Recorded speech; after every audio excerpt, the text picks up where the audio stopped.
The Reverend Joshua Penduck will now say the prayers. Thank you.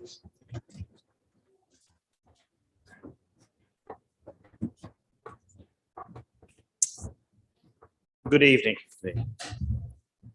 Let us pray. Almighty God, who brings life out of death, we pray for our world, for the escalating tensions around Ukraine, especially that Ukraine may be kept in safety, for those who are fleeing and all those in fear, for all leaders who are negotiating for peace, that they may be granted deep wisdom and insight and a navigable path revealed for the ways of peace. For all nations struggling to return to normality after the pandemic, for those whose task it is to stabilize currencies, and for those whose task it is to bring more people into employment, bring refreshment to the parched economies of our world. Almighty God, who brings life out of death, we pray for our nation, for guidance for politicians of all persuasions as the nation adjusts to the tasks of recovering from the pandemic, for those who work in the NHS, in schools, in councils, and all other places of immense post-pandemic stress,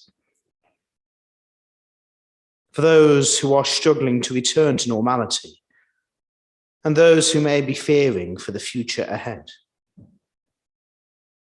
For Her Majesty the Queen, that she may be restored to good health after catching COVID.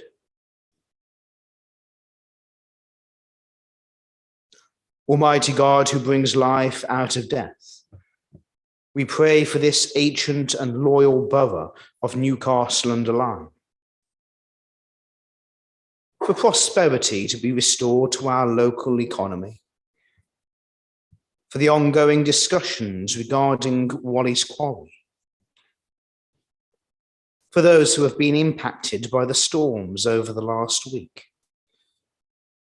for the deliberations of this council, and for the protection and guarding of its members.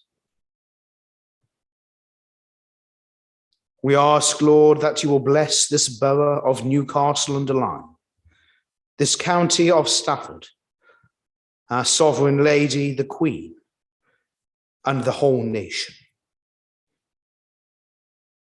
And if you wish, if you could join in with me to say together the Lord's Prayer in its traditional version. Our Father, who art in heaven, hallowed be thy name. Thy kingdom come, thy will be done, on earth as it is in heaven. Give us this day our daily bread, and forgive us our trespasses, as we forgive those who trespass against us. And lead us not into temptation, but deliver us from evil. For thine is the kingdom, the power, and the glory, forever and ever. Amen.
Good evening, members. Before we begin, I need to go over the usual housekeeping rules. But first of all, I welcome you to this evening's meeting, and also those members of the public and press who have joined us via YouTube. Going over the usual housekeeping rules. There are no fire drills planned for this evening. So if the fire alarm sounds, please leave the building by the nearest exit and assemble in the School Street car park at the rear of the building. Please do not re-enter the building until you are advised to do so. I would like to remind members of protocols around speaking during this meeting. No member should speak until invited to do so by myself. If you wish to speak, please could I ask you to raise your hand high until you have been acknowledged. Would all members in the room use their microphones whenever they speak, as without them, anyone watching online will not be able to hear you. To use the microphones, please press the button at the front centre when invited to speak and wait a moment for the light on the microphone to come on. Please remember to turn off your microphone once you have finished speaking. Please could I ask you in the room at the end of the meeting to make sure that all your belongings and waste are taken away with you. Thank you.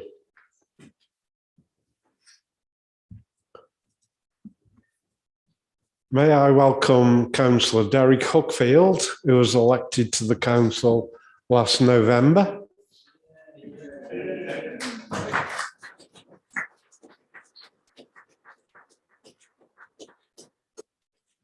And on behalf of the council, I would like to send best wishes to Councillor Bert Proctor, who is currently unwell. Members, the council section 151 officer, Sarah Wilkes, is joining us by Zoom this evening because she is self-isolating. The deputy 151 officer, Craig Turner, is here with us in person. Thank you, Craig. We will now commence the business for this evening. We have a busy agenda tonight, which we will hopefully get through by 10 p.m. However, if at 9:45 p.m. there is still a fair amount, we will look to taking a vote to extend the guillotine. Turning to the agenda now, members, and starting with agenda item 1, apologies. Apologies have been received from councillors Jill Heeson, Annabelle Lawley, Kyle Robinson, Amelia Rout, Mark Olszewski, and Bert Proctor.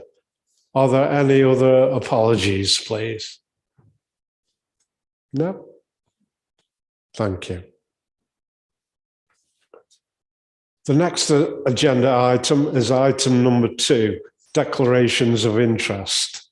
Are there any declarations of interest from any members or officers in relation to any items of business on the agenda this evening?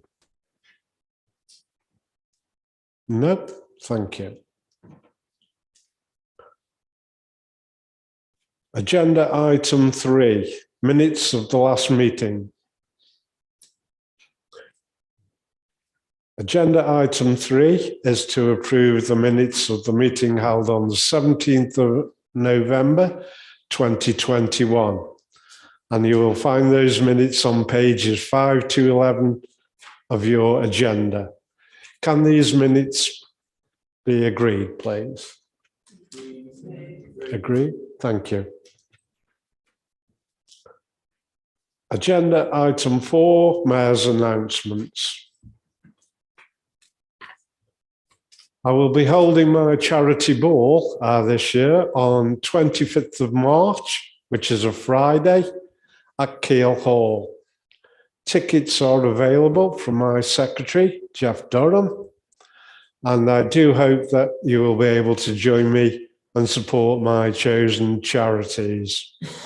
I would like to say that this is an event organised by the mayor, and it has a long tradition, and I do think it should be supported more by members.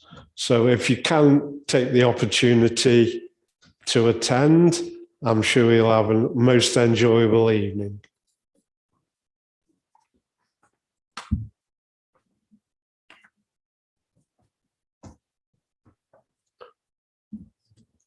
Agenda item 5, update on Wally's Quarry. Members, the first substantive item of business is a Wally's Quarry update. This is agenda item 5 and is at pages 13 to 20 of the main agenda pack. I understand Councillor Simon Tagg intends to move the recommendation, which is on page 13, and that Councillor Sweeney will be seconding.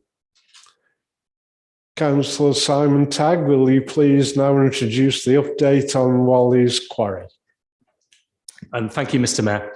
Before us tonight, we have a report back on the situation regarding Wally's Quarry. The problem with the gas stink from the landfill hasn't gone away. Indeed, we have had significant spikes of odours over the New Year period and since, which has led to a large number of complaints and significant odour nuisance readings via the monitoring equipment, particularly at Gallingale in Thistlebury. We've also had the revelations by our MP in Parliament, where he spoke about the ghastly catalogue of illegal waste dumping in the landfill under the noses of the Environment Agency. This, for me, is yet more evidence of the failure of the Environment Agency to get the operator of the landfill to run this site legally within its permit in a manner that stops the escape of toxic gas into our local community. It is now thought that the miracle posi-shell coating, which the EA had put so much hope into, is failing. Questions need to be asked if it was even applied correctly by this operator in the first place. And secondly, the gas management plan for the site seems to be inadequate to deal with the amounts of hydrogen sulfide that are being created on this site. These two burning issues and questions really show that the capping of the site is inadequate and the gas management needs more work. And these sort of questions are not being answered by the Environment Agency at the moment. And over the last year, they've demonstrated a failure as a regulator to deal with this problem satisfactorily. That is why this Cabinet has asked the Council to make an official complaint to the Environment Agency and to follow it through, if necessary, to the Parliament and Health Service Ombudsman. This is the only route the Council has to complain. Our Chief Executive has wrote to the head of the Environment Agency, Sir James Bevan, on the 10th of February, and I regret to inform the Council this evening that despite chasing up, we haven't even received an acknowledgement from Mr Bevan about our complaint. So we've reached an impasse. We have, according to our MP, who said in Parliament, an operator engaged in illegal activities and the failure of the EA to regulate the site appropriately, and a continued gas stink affecting the quality of life of our residents across the borough. While this council is still pursuing its abatement notice process and building a case for this landfill to cause a statutory nuisance, which we will continue to do, and we're fighting that through to hopefully trial in July, we have also now requested a meeting with DEFRA. So we feel that the regulatory path by the EA, which they are following, has failed, and we've come to a dead end with Wally's Quarry landfill. Mr Mayor, we must demand that this landfill is capped off and the long process of restoration of this site is brought forward and start straight away. We are working with colleagues at the County Council and Public Health to put the case forward for this, and I hope the Council can support that course of action as we go forward. So I move the recommendation, which is to note, but also to debate, to give the members a chance to let off a bit of steam about this, I think, and also to stand united on this front against what is the regulatory failure of the EA, and of course an operator that I believe has not got the best interests of Newcastle at heart. Thank you, Mr Mayor. Thank you, Councillor Tagg. Councillor Sweeney, do you wish to second the recommendation, please? Mr Mayor, I do have the privilege of seconding this recommendation. I'd like to speak during the debate as well, but I certainly second it. Thank you. Thank you, Councillor Sweeney. Members, we now move to the debate on this item.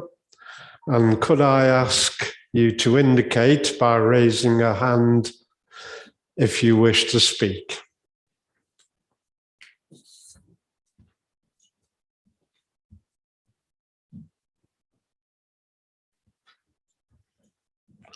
I see 1, 2.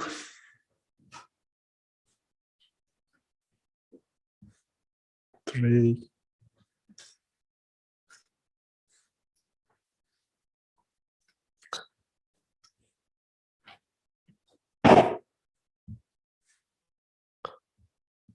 I'll take them as I've written them down.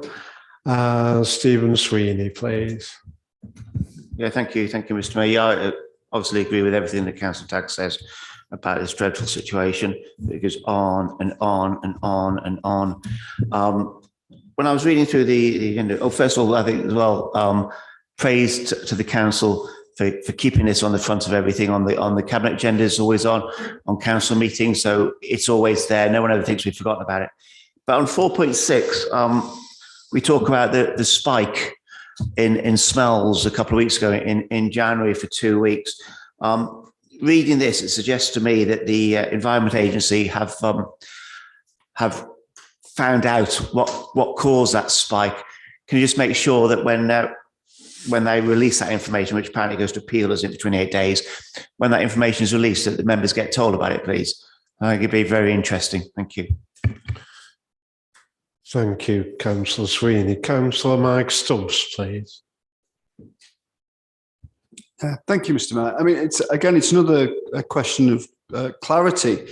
I was led to believe, and all the information that councillors have had, is that all contact's been with Claire Dinnis, I believe, as the Midlands director of the EA. So can the council confirm that she's still in that role, or is she actually now in charge of UK flood defences, as highlighted on BBC News several times over the previous week? If she's doing that role, who's doing the role of director for the Midlands, should I say, EA? I think that needs to be answered, and answered extremely quickly. Thank you, Mr. Mayor. Thank you, Councillor Stubbs. Councillor Julie Cooper, please. Thank you very much, Mr. Mayor. I'd just like to say thank you very much for this report going out, and I fully back it, and I fully agree with everything that's been said. Having said all that, I just want to say, I'm definitely going to back this report, and I think it's about time we did get in touch with DEFRA, so hopefully DEFRA can make a difference. So let's see where we go from there, because as I said before, this council is not going to forget it. Thank you. Thank you, Councillor Cooper.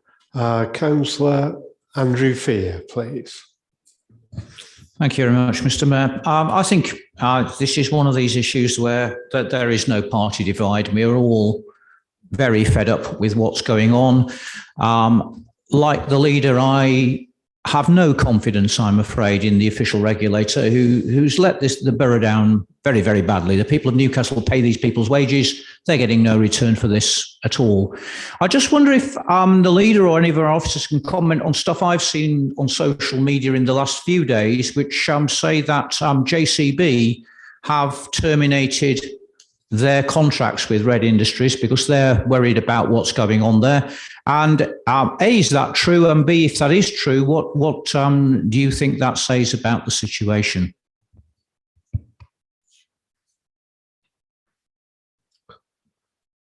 Thank you for that, Councillor Fear. Would you like to respond, Councillor Tagg, or have you any comments? Is there no more speakers? Is there no more speakers, Mr. Mayor? I think we've got another speaker. Okay. I have two other speakers, Councillor Hookfield, followed by Councillor Holland, please. Councillor Hookfield. All right. Thank you, Mr. Mayor. I've been dealing with this problem now for quite a number of years, as a lot of people already know about. I spoke to everybody within the environmental agencies, Staffordshire County Council, the Health Authority, even been to DEFRA, right? I've been all over the place, right? And at the end of the day, it baffles me. And the more you get involved in it, the more baffled you get. I mean, if, let's say the brook where I live was contaminated, right? The company that contaminated it, they would automatically get fined thousands and thousands of pounds without any argument whatsoever. And the problem that we've got here, right, the whole atmosphere, right, that's affecting people's health, and it's been stated and it'll keep on stated, right? And the problem we've got is the young people. I mean, I've had my day, you could say. But I mean, at the end of the day, when you think of the young people, right, throughout the borough, right, they could be suffering, if it isn't now, could be suffering in years to come. And something drastically wants doing about it. This company has got away with murder. You've got Newcastle Council, which is looking to take legal action, right? Probably thought they might never have to do, right? Because they thought somebody had stepped in and something would have been done about it. And the problem that we've got, right, is you've got Staffordshire County Council, right, authority, you've got the Environmental Agency, you've got the Health Authority, you can go on and you can go on. And yet, Wally's Quarry carries on doing the same things, and nobody seems to want to know. The more you talk about it, the more confused you get. And I support, right, the state leader's statement, right? And I think we ought to go at this wholeheartedly, right, and take this company on. Because at the end of the day, right, if something isn't drastically done, right, the people out there, and you look at Stop the Stink, and I've got to give them all the credit under the sun. They've kept themselves and they've controlled themselves to the point, right? And they've gone out there, stood on the streets, right? No arguments, no massive falling out, no fighting, right? Probably broke the law a couple of times, a couple of them, but you get that. But I mean, they've been good, right? And I appreciate that they've gone about it in the right road, right? And you've got to give them all the credit. And you take it with the MP. And with the MP, he's brought it up in Parliament. He's the only MP that I know, right, that's brought it up in Parliament. Lynn Golding didn't, John Golding didn't, right? And we can go on and on and on as it stands. And Paul Fowley. And nobody, right, has brought it up before in Parliament like it's been done at this moment in time. And yet we're still talking about it. And it seems as though a lot of people are doing a lot of talking, right, and nothing's getting done. So I'd like to support the leader's statement, and I'd like to support Newcastle Council, right, for what they're doing at this moment in time. And hopefully something will be sorted out. Thank you, Mr. Chair. Thank you, Councillor Hockfield. Councillor Holland, would you like to speak? Thank you, Mr. Mayor. And I'd like to thank the administration for the work that's ongoing to combat this problem in our borough. I think we should also express our thanks to Councillor Hockfield. It's great that he's here with us tonight, for me to do that within his earshot. He said he's had his day. I don't believe that's true. I think today is the day of the derrick, and the Environment Agency certainly, among others, will be regretting that he's been returned to office here. And indeed at Staffordshire County Council, where he's also spoken very eloquently in support of this campaign. He's paid tribute to the community campaigners that have been involved in this. We've heard tributes to the local Member of Parliament who's also raised it in Parliament. Councillor Sweeney asked if the source of that stench recently has been confirmed. Well, if what was said in Parliament is true, it is the stench of criminality, and it stinks to high heaven. And that is something that I very much hope we will hear more of in the future. I've spoken previously and said that I hope people involved with causing this problem for our borough, this odious nuisance, should get what they deserve. And it seems to me as though that is to have their collars felt at this point in time. Certainly if the revelations that we have heard spoken in Parliament are accurate. Thank you, Mr. Mayor. Thank you, Councillor Holland. Okay, any more speakers on this topic? No? Okay, Councillor Sweeney as seconder of the motion. Would you like to speak further? No? Councillor Tagg as mover of the substantive motion. Could you sum up the debate, please? Thank you, Mr. Mayor. Yeah, just respond to a few of the comments. I think from Councillor Stubbs, yeah, Claire Denise is the regional director, but she's the regional director of all the operations for the EA, not just odours. And of course, that we know the weather has really caused a lot of flooding across the country and the region. So I'm sure she's popping up on television all the time over that. She does have a person who does represent her at such things as the local strategic group, which our chief executive is a member of the council, along with health and the county. And that's Mark Liddiff. He's appeared on some of the engagement sessions we've had. So yes, but I think there's a lot of debate about where responsibility lies, isn't there? The national press, is it number 10 Downing Street? Is it the Crime Prosecution Service? Is it the head of those organisations that actually take responsibility? And in my view, that is correct, I think. And in this case, that is the chief executive of the overall EA, which is the bloke we've wrote to, and the man that hasn't responded to us, Sir James. In the end of the day, he is overall responsibility for the performance of the EA. And I hope he will respond, and we will keep chasing until he does. I've spoken to our MP today, who's also chasing that up on our behalf. I think it's just, again, the EA not, sort of looking at the concerns of local people and taking them seriously in a faraway place in Westminster. JCB, I've seen that online. I haven't seen any official confirmation of that yet, but if that's the case, that's good news. And I think it just shows some things we've talked about today to be true. And just in response to Derek, I think, yes, he's completely right about the community being together on this and on the main demonstrating in, lawfully, etc., because they're living with this, particularly in Silverdale and Poolfields, on a daily basis. And of course, it's still affecting us now. Even this morning, the town was smelling of the odour. As the weather changes again from the windy to the cold, it will then begin to rise up again. And I do feel sorry for those that live, very close to it. Even living further away is bad enough sometimes. So I think we are doing all we can as a council. We are pursuing the abatement notice. We're holding the A to account.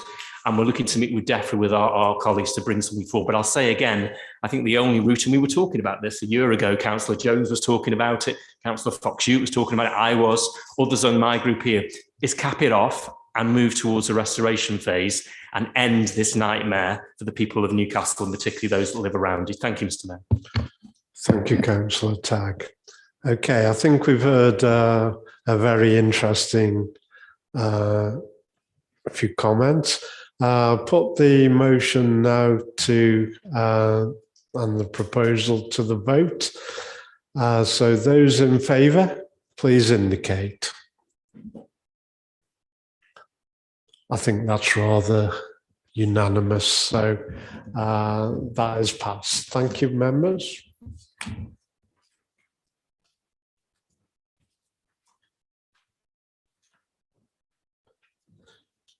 We now move to agenda item 6, Revenue and Capital Budgets and Strategies 2022-2023. This is a consideration of the proposed revenue and capital budgets for that period, and the copy of the report and associated papers can be found on pages 21 to 131 of your agenda. Please note that on your table, you will find an erratum relating to page 45 of the agenda. This relates to the general fund balance. In particular, the estimated change in 2022-2023 and estimated balance at 31st of March 2023. The totals in the published agenda are correct and remain unchanged. An amendment to the budget proposed by Councillor Stubbs and seconded by Councillor Fox-Hewitt has been tabled this evening. In a moment, I will ask Councillor Simon Tagg to introduce and move the report, and Councillor Sweeney to second it. After that, I will invite Councillor Stubbs to move the amendment and Councillor Fox-Hewitt to second it. Assuming Councillor Simon Tagg and Stephen Sweeney do not both accept the amendment, we will then have a debate on whether or not the proposal should be amended as Councillor Stubbs and Councillor Fox-Hewitt propose. So therefore, Councillor Simon Tagg, would you like to introduce the report and make a proposal to Council, please? Thank you, Mr. Mayor. Yeah, I'm pleased to move this budget today, which is actually my 10th budget that I've presented as council over an extended period. We had a dark ages in between when I, not including Councillor Sweeney's year, sorry, I'm not getting myself into trouble here, slight dark ages. But then obviously since 2017, this will be the 4th budget. So I'm pleased to move recommendations A to O as set out in Appendix A, which includes a low council tax increase of 1.99% or 7p a week or £3.65 a year for a Band C property. This is the lowest increase for a number of years and is part of a prudent budget that reflects the challenges the council and our residents face. We're thankfully emerging now from COVID-19 pandemic and the damaging lockdowns that have caused so much disruption to the health and livelihoods of borough residents. And we now face a new threat through rising inflation and the effects on the cost of living. With the measures outlined in this prudent budget, particularly the setting up of the cost of living reserve, we can help to mitigate the rising inflation and the effect on council budgets. This administrator is able to commit to future council tax rises below 2% over the lifetime of the next council. That is because of the good housekeeping that the council is doing and also forward thinking by putting reserves aside for future years. I'd like to thank our council staff for keeping council services going over the last year as the council has adapted during the various stages of the pandemic, including the emergence of the recent variant. Despite all the challenges, the budget before us this evening continues to work to deliver the priorities set out in our council plan. The Budget Efficiency Board was convened over the summer, involving cabinet members, heads of service, to secure the necessary savings in this year, totalling £1.3 million. And this is achieved yet again without affecting frontline statutory services provided by the council. Street scene, parks and maintenance are again protected and enhanced with a new focus on neighbourhoods and cleanliness, particularly in the town centre. And the council's recycling system goes from strength to strength with increased collection rates and more properties, including flats, now included. Our one council approach is paying dividends while the savings required being realised this year have been successfully achieved, and we can have a good punt that they will be successfully achieved next year, Mr. Mayor. One council is ensuring that we have the right people in key areas to help us to deliver good quality services that work for local people. We have built capacity where we need to help to deliver the massive once-in-a-lifetime investment from the government, that £50 million coming into the borough by the Future High Streets Fund, and 2 town deals, Newcastle and Kidsgrove. Appendix 4 of the report outlines the detailed proposals, which include the efficiencies and good housekeeping measures I talked about. I would like to thank officers in the council's financial team and cabinet members for their work on the savings plans set out in the budget, and members of finance scrutiny who endorsed the savings of the budget proposals on 2 occasions. The budget includes preservation of council reserves and contingencies, maintaining the sound base for our plans. As I've already stated, this budget sets up the cost of living reserve to supplement the council's budget to boost the council's resilience against inflationary pressures building through the upheaval of the world economy caused by the pandemic lockdowns. It is even more necessary given the uncertainty around COVID and the possibility of new variants and the long-term effects on the local economy and the nation's finances, which we've already seen. That's why the headline-grabbing leaflet fodder council tax freeze from the Labour Party is not only foolish, but is dangerous. It will have a knock-on effect in future years and lead to higher council taxes in the future. We also have the money, money set aside in this budget to pursue the abatement notice, which I talked about earlier, against the operator of Wally's Quarry, and to that trial in the summer, which is vitally important. Mr. Mayor, again in this budget, we are investing in our aspirations for the borough in the future. For the 3rd year running, we're putting £250,000 into the Borough Growth Fund to support the priorities set out in 2.28 of the report. With the Growth Fund, we can continue to invest in the borough's future, moving away from the destructive, salami budgets of previous administrations. And judging from the amendment that's been put forward by the Labour group tonight, because if we're going to return back to that, if they're in control of this council after the elections in May. Our approach in the budget allows us to focus on the important things that matter to our communities. What we have again indicated in the budget consultation are their priorities. They want us to protect frontline services such as street cleaning, parks and maintenance, and the environment, improve recycling and regenerate our town centres, and take that tough stance on Wally's Quarry. We are using this year's Budget Growth Fund to respond to 3 challenges that face us. Further support for the One Council initiative so we can continue embedding digitalisation in everything we do. The council is already adapting services and continues to invest in developing the skills of our staff to meet the new opportunities, and the savings have been made as we've seen.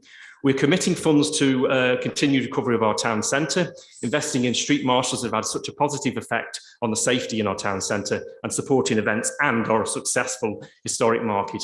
And thirdly, creating that sustainable environment and a carbon neutral council by 2030. including the designation of 60 urban carbon capture areas as set out in the Appendix 15 for tree planting and other carbon capture measures such as grass meadows. The list has been put together in consultation with members and can be added to. If any members have any green spaces that they haven't already put forward, please contact Dave Adams, our officer, who will submit them and we can put them onto the list in the future. I hope that all members can support the new urban carbon capture areas as set out on the budget recommendation G, not only helping to plant trees, reduce our carbon, but also to preserve these green spaces for future generations. Finally, Mr. Mayor, the budget also proposes a 3-year capital programme totalling an investment of £65 million. That's the most I've ever proposed in all of the budgets I've put forward, and that's because of that massive investment from the government for the Future High Streets Fund and the 2 town deals. The capital programme supports the priorities set out in the council plan and reflects that massive government investment. And the budget includes the long-awaited reopening of Kids Grove Sports Centre in the summer with the completion of the refurbishment and then run by a community group when they open their doors to the public later in the summer. Once again, I'm pleased to recommend to this council that we continue on a journey of improvement of the council with this budget. This administration, through its prudent commitment to keep council tax low, that is below 2% guaranteed for the next 4 years ahead, we seize the opportunities that lie ahead for the council and the borough in the future. I ask all members to support the budget. Thank you, Mr. Mayor. Thank you, Councillor Tagg.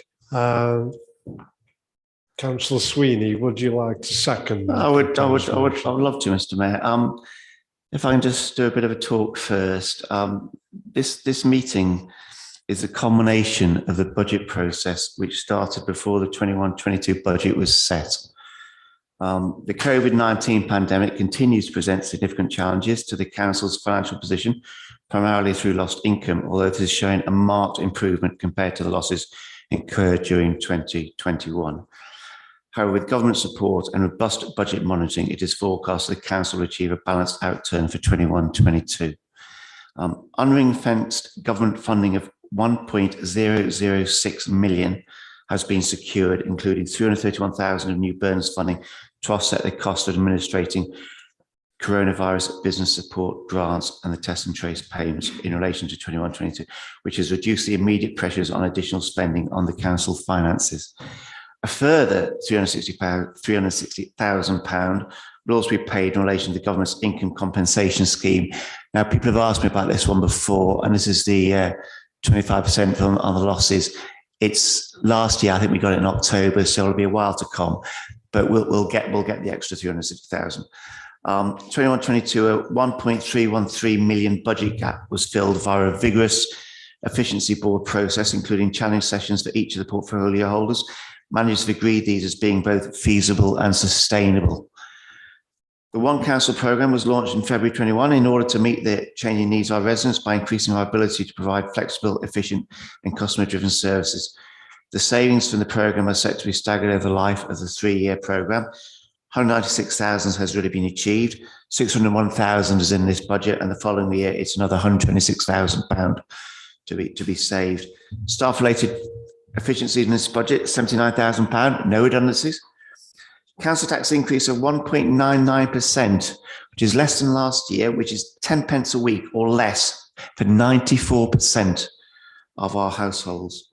The £250,000 Borough Growth Fund, continued investment in sustainable environment projects, £100,000 for the One Council programme, £50,000 for boosting town centre footfall. They established a cost of living reserve. Now, we all hear about fuel prices going up. We don't know what's around the corner. So we put £400,000 to safeguard this council for any of those threats. To respond to any above inflationary rises over the period of the MTFS, we had public consultation, and the subjects that came up that people were the strongest believing that the council was responsible for was town centre regeneration, parks and open spaces, street cleaning and refuse collections, which I think shows the direction this council is going in, is the direction that our residents want us to go in. We're working to regenerate our town centre with the Future High Street Fund and town deals for Newcastle and Kids Grove. This budget helps to make our area a better place for our residents, which is why we all come into local politics. I'd like to take this opportunity to thank all our staff. for working through the pandemic, and all our finance staff for producing this excellent budget. We also had a fantastic audit report, really. So it just goes to show what a good team we've got there. I believe this is a robust, affordable and balanced budget for 22-23, and I'm very happy and indeed honoured to support it. Thank you. Thank you, Councillor Sweeney. We now move to the amendment. Councillor Stubbs, would you like to move the amendment, please? Thank you, Mr. Mayor. Can I also thank the staff for all the work that's gone into this policy document. It's been an amazing piece of work. Special thanks to the Section 151 officers who reached out to me today when she realised there was a small error in the figures that have been sent out, and helped me to correct the amendment a little bit as well as a result. We're really pleased on this side to see that the finance portfolio holder was actually allowed to second his own budget today, which was very, very gracious of the leader. I'll keep it short and sweet, Mr. Mayor. During the local government finance settlement, which took place in late December 2021, the government hid away an average 9% rise in council tax for every household during the period of this financial settlement, and failed to restore government funding for local services. Working people in Newcastle-under-Lyme are already feeling the squeeze as a result of the increase in national insurance, a £20 reduction in universal credit, and higher energy bills. And despite this, the Conservative group of councillors will today insist on forcing council tax up twice in some cases. Many of my learned colleagues across the aisle have done this twice in 10 days. And that council tax rise will start to push many families in Newcastle over the edge.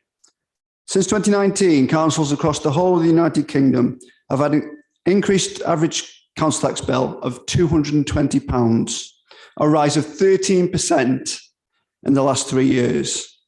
Another 9% would see the average household forking out an additional £170 a year.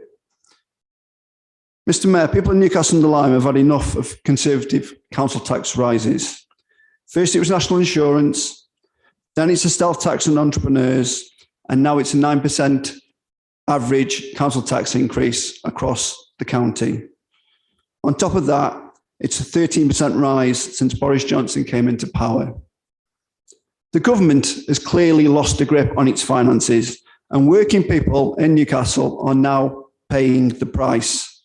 Sadly, Newcastle has become part of a low-growth, high-tax economy, yet still the Conservative government wastes billions on crony contracts for their Tory friends, which the people of Newcastle are expected to bail out.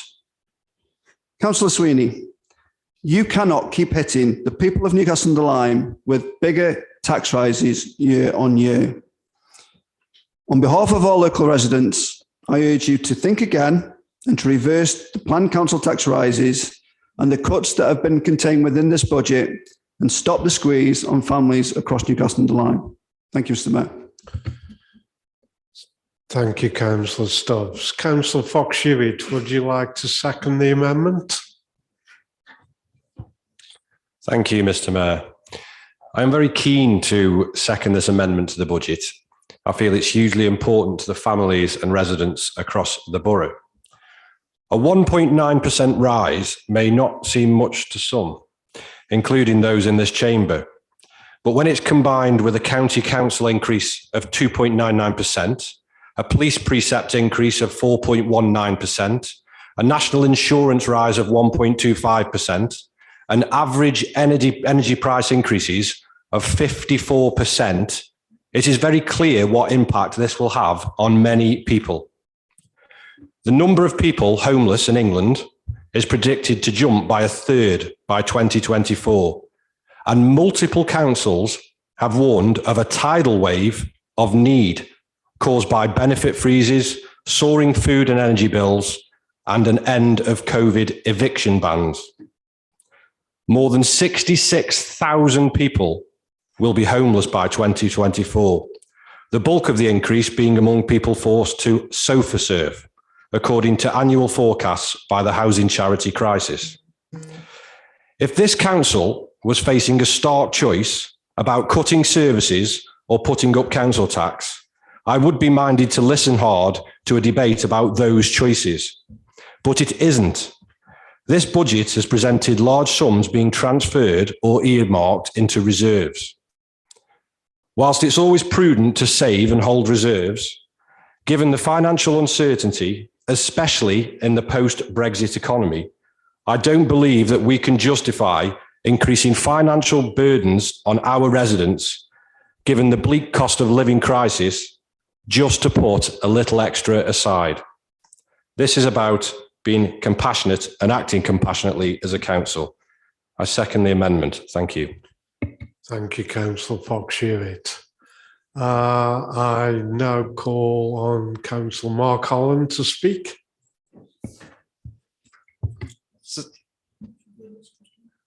Sorry.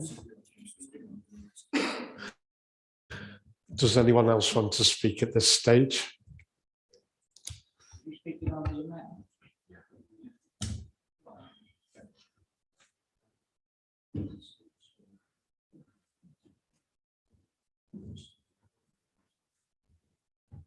Can you indicate if you do wish to speak, please?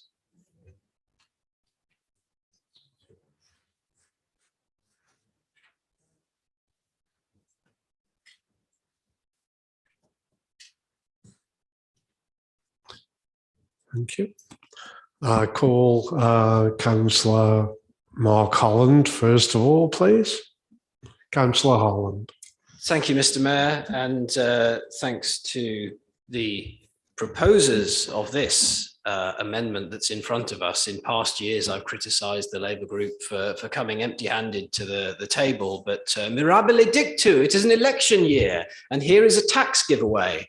I'll be speaking against the amendment. It's not something that I feel that I can support.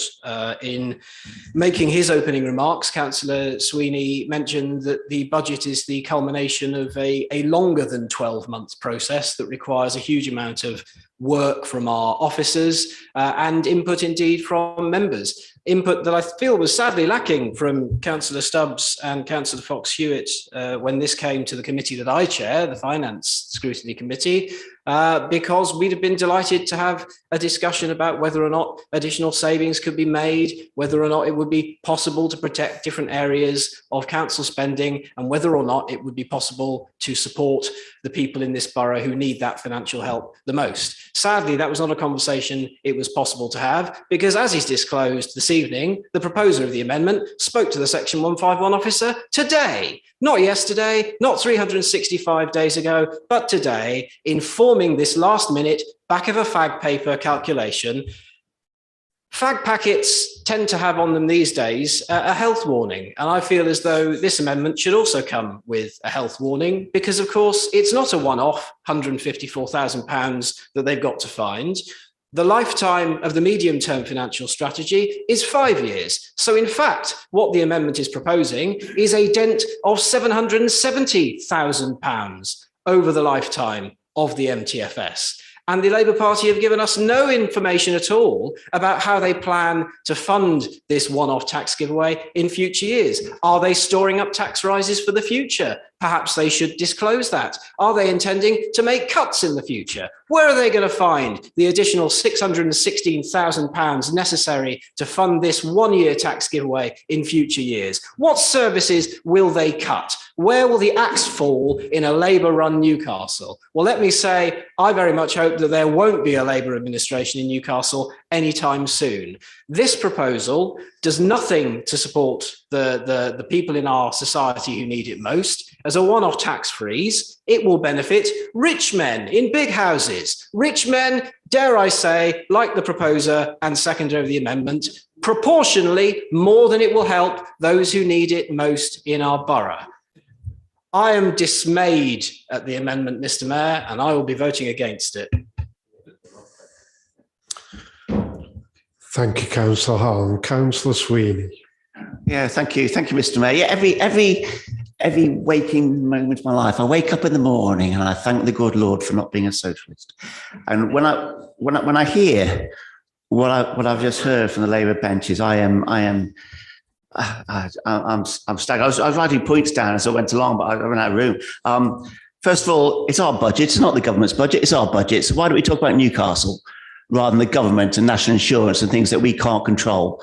Why don't we just pull our budget to bits? Because our budget, it's not the government.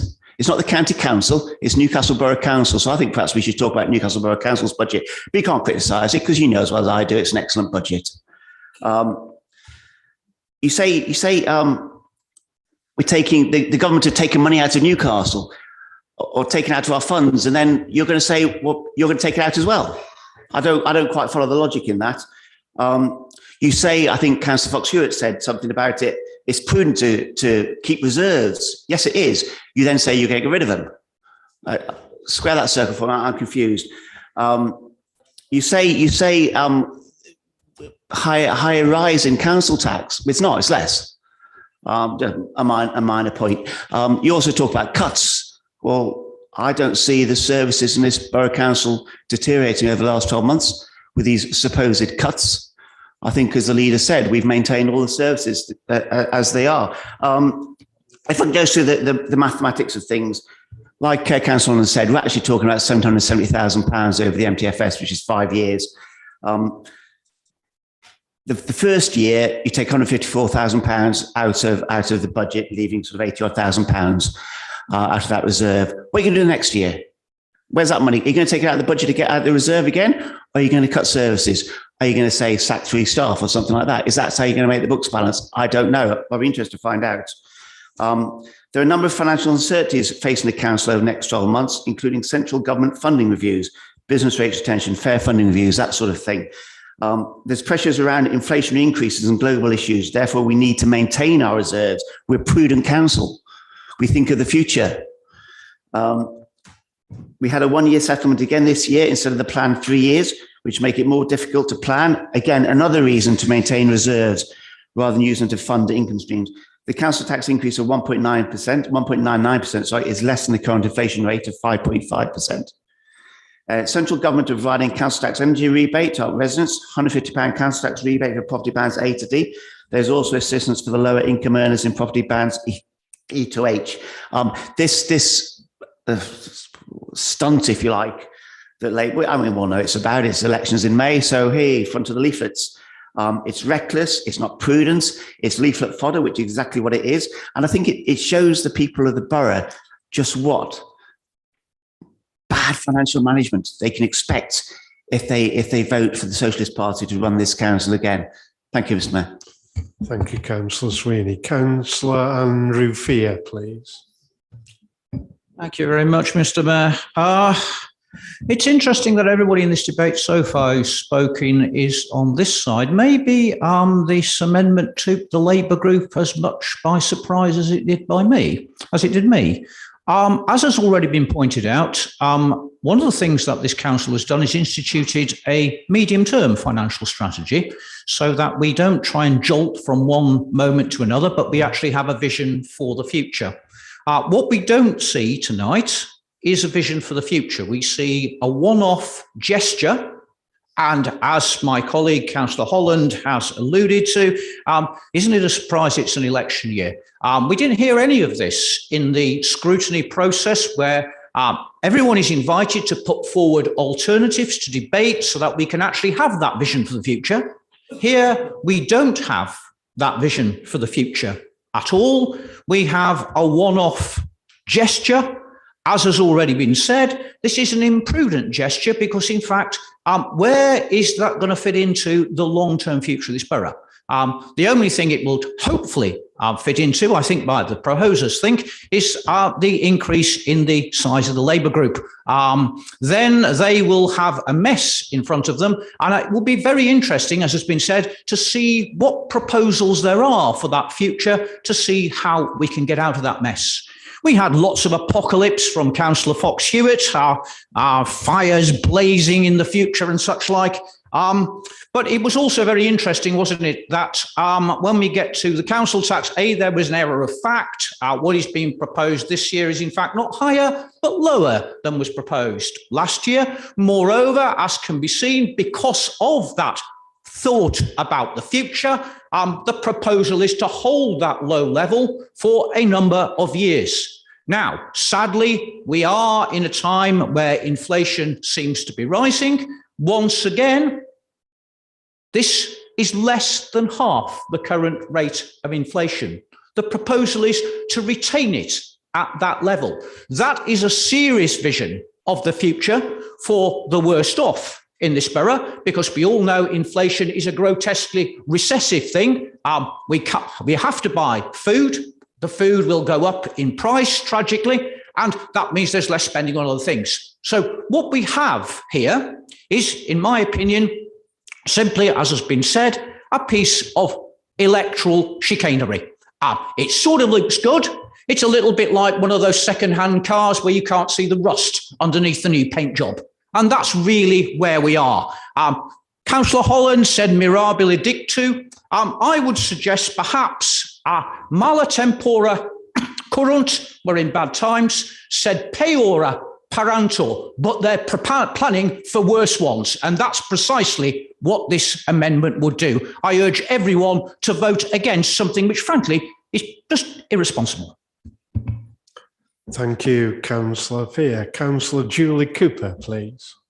Thank you very much, Mr. Mayor. Can I just have clarification how much our budget is that we're setting tonight? Because on our opposite side, as they've always said, as I pointed out last year as well, the fire one's out of this. The police, everything comes out of our budget. We only have a tiny amount at this council, out of this council tax rise, and we're keeping it low. So when everything else is going up, I do understand that, but am I right in saying that everything is coming out of our budget in that rise, that everything is covered? The county, the fire, the police, is that all coming out of this budget? Can I have clarification, please?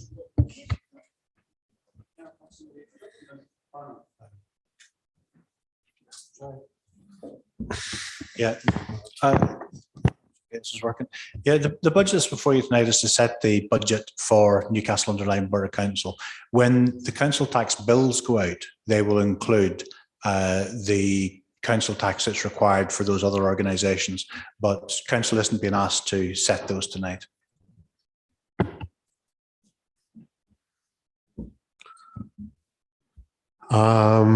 Next on my list is Councillor Paul Waring, please.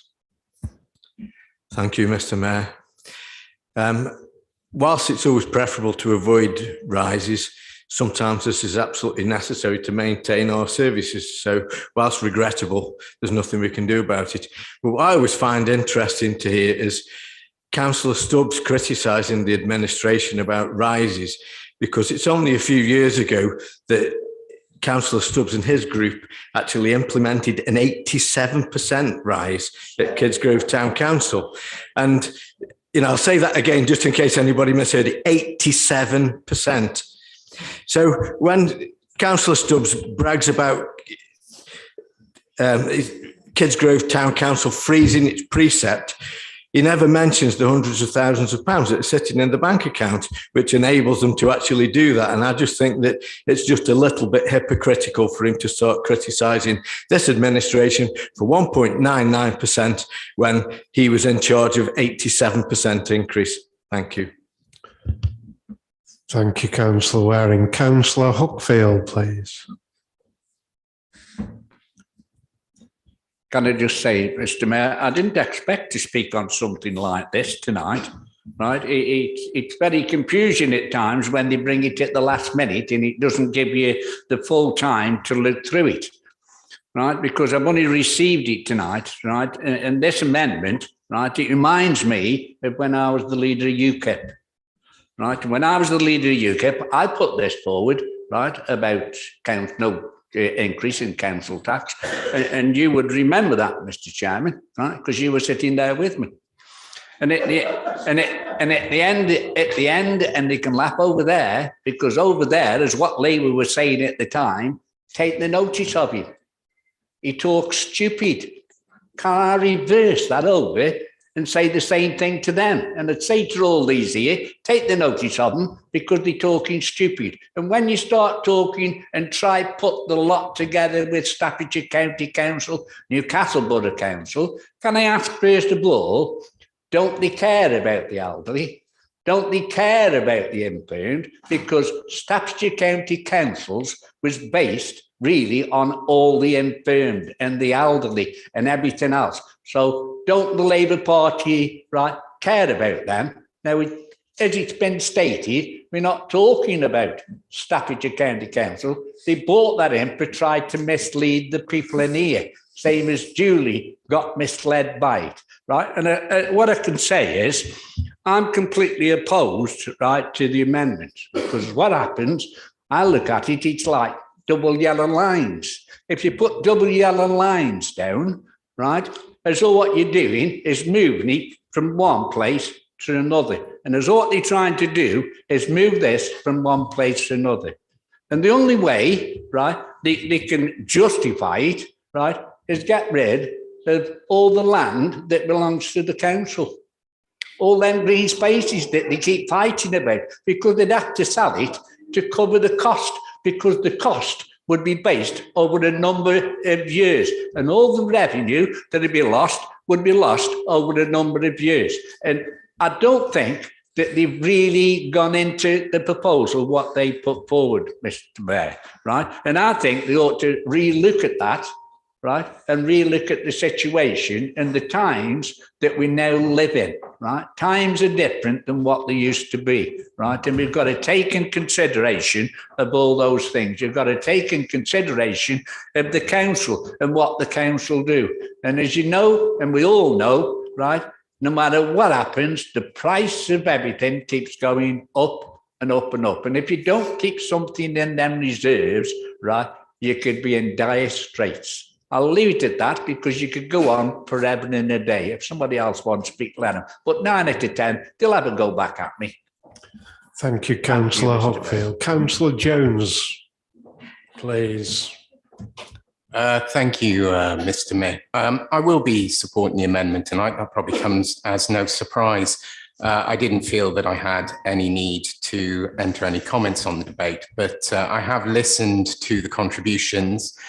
Some have been interesting, some have been enlightening, some have been a absolute nonsense. And I think I'd like to just clarify one or two things in my contribution to this. The first of which is that this proposal didn't come with any suggestion for any sales of borough-owned land in order to cover any kind of potential deficit. And certainly that's not in line with this group's policy.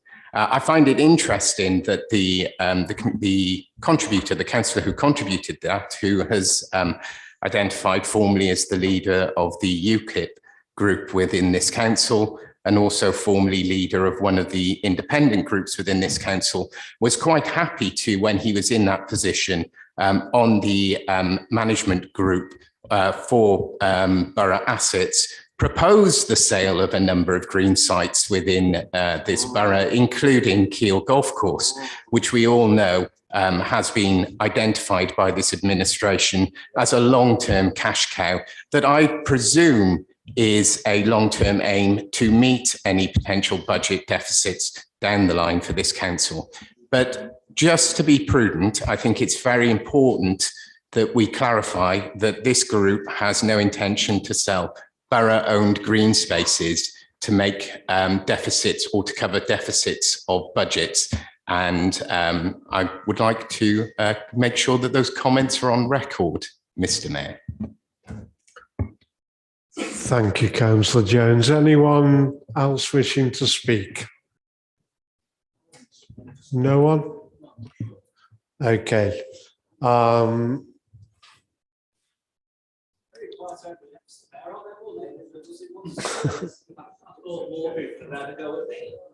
I asked Councillor Simon.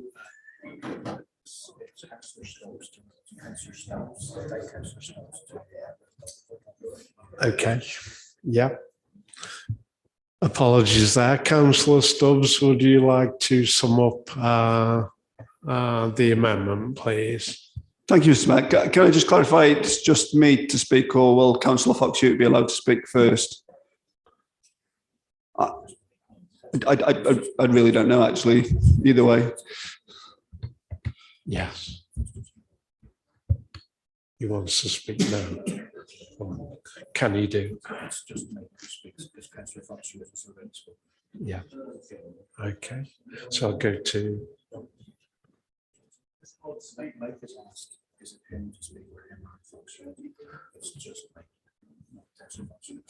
Oh, I'm sorry, Councillor Stubbs. It's just you, please. Councillor Fox-Hewitt has already spoken. That's fine, Mr. Mayor. Thank you. I think as it's turned into a night of quotes, I think the best one comes to mind is "the lady doth protest too much, methinks." What fake outrage! It's a simple request to freeze council tax. Just going through the list of speakers, far from me to point Mark to the minutes, but I've been quite clear in several finance meetings that any council tax rise should be voted against. None of my group have ever supported one. We will never support one in the current climate. It's absolutely ridiculous that we're going to put extra pressure on our residents just to boost our reserves. And as for living in a big, house in Kidsgrove, having grown up for 28 years in a miner's house, I think I've earned my stripes as a working class man. Obviously, Mark doesn't understand that with his childish comment. That says all we need to know about Councillor Holland. With regard to Councillor Sweeney, he's actually confirmed something that we've known here for a long time. I don't follow the logic. I'm confused. Well, yes, absolutely. It only takes 5 minutes to read through past budgets to understand that, and past budget speech from Councillor Sweeney. So we get that. And what I also really failed to grasp from Councillor Sweeney is any apathy at all for the residents of Newcastle. It's all right. Ignore everything else that's going on. We just want to talk about our 2%, but it's not about the 2%. We are adding to the problems across this borough for every single resident. And that's a choice. We choose to do that or we don't choose to do that. This group will choose not to do that. The Conservatives will choose to do that. Councillor Fear, he speaks that this might be a shock. Well, if it had come to my Labour group meeting in the last couple of weeks, this is something that's been debated on several occasions. So, no shocks here. This is actually quite a straightforward. I'm sorry. Did I speak over anybody? No. Okay. It shows again the ignorance of some of the members of the Conservative group constantly, again and again. They don't like it when they're actually facts. Councillor Stubbs, I'll just interrupt you for a moment there. I'd like to listen to what you've got to say. Thank you. And I don't like other meetings going on while we're having this debate. I shall leave that in your capable hands, Mr. Mayor. It is this partial amnesia as well that Councillor Fear talked about, that nobody's ever said anything at Fraps. There's been several times that council tax rises have been challenged. So, again, I was in those meetings. So were several members of the Conservative group. If they're actually calling a lie, then they ought to be getting involved with standards, because I'm very clear that happened several times. And the other thing that actually is such a special arrogance that members of the Conservative group can hide behind an inflation rate of over 5% when it was caused by the Conservative Chancellor. How can they hide behind something that they've created? They're part of it. They have to take responsibility for it. Quickly moving on to Councillor Waring. Yeah, well, Councillor Waring is very happy to trot out that figure when he wants to, but he was quite happy to sit on several different council groups to spend that money, and has done for the last 4 years. And as he pointed out, that £5 increase per house has lasted for 4 years. There's been no Labour increase in Kisgrove for 4 years. We actually put the council tax, sorry, the precept up by £5 for an average Bandy property. So if he wants to throw figures, and I respect Councillor Waring a lot more than he probably thinks I do, but you know he needs to actually show the full story. Just very glibly, can we make sure, please, that the other two councillors that was willing to speak on this get their crib notes next time? Because obviously it would be helpful if councillors actually knew what they were voting for when it came to this budget. Bottom line is, Mr. Mayor, this is a very, very simple amendment. There is no reason why this council should be adding to the concerns for 1 year by freezing the council tax. And for all those that say, you know, what are Labour going to do? I very much look forward to bringing an emergency budget back to this council in June. Thank you, Mr. Mayor. Thank you, Councillor Stubbs.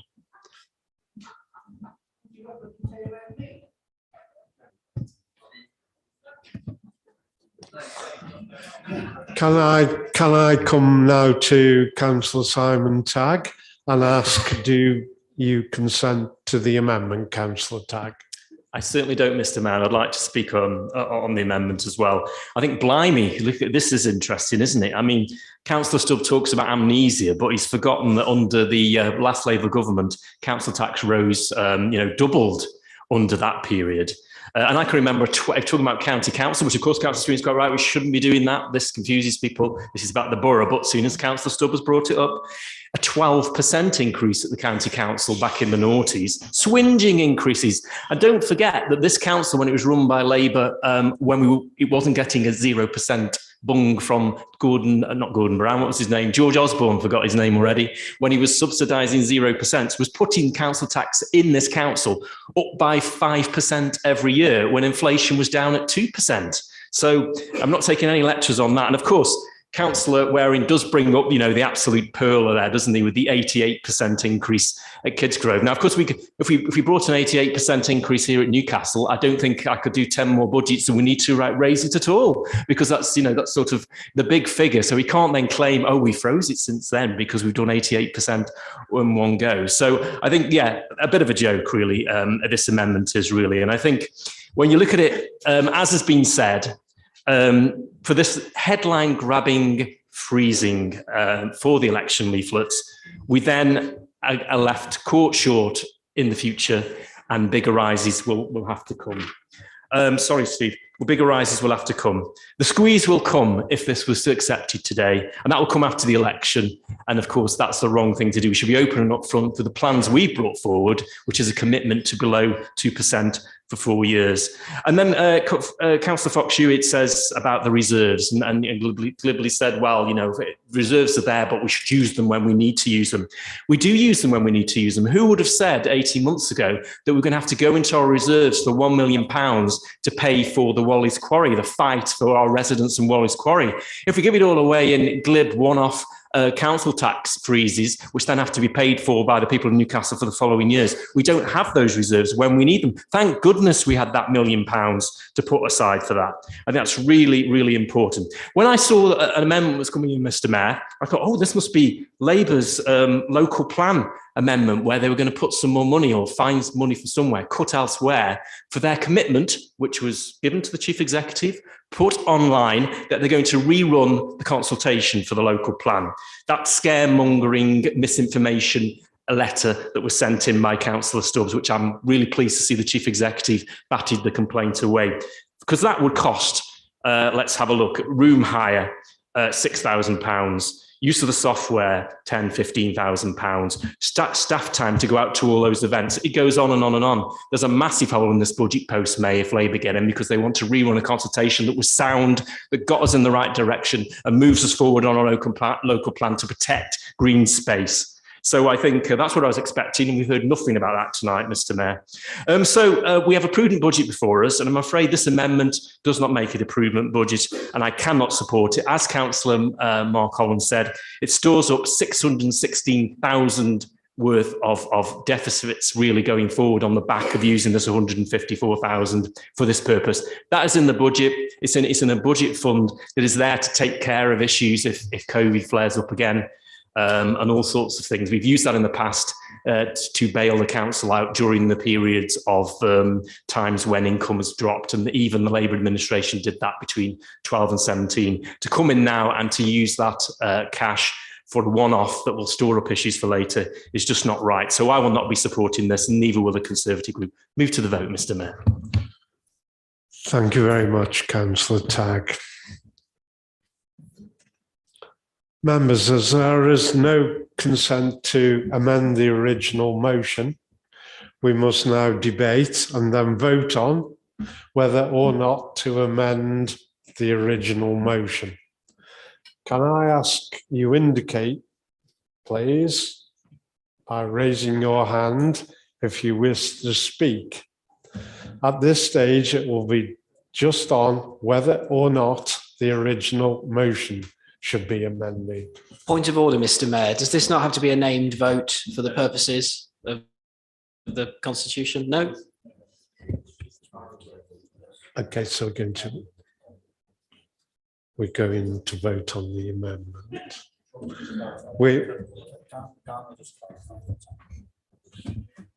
Yeah, thank you. Through you, Mr. Mayor, just as a point of order in relation to Councillor Holland's question, it's not a name vote on the proposal to amend, it will be a name vote on the actual substantive budget itself.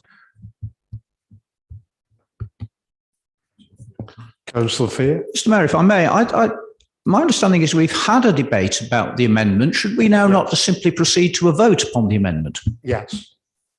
Quite right. Mr. Mayor, can I just raise the point of order, please? Councillor Fox-Hewitt.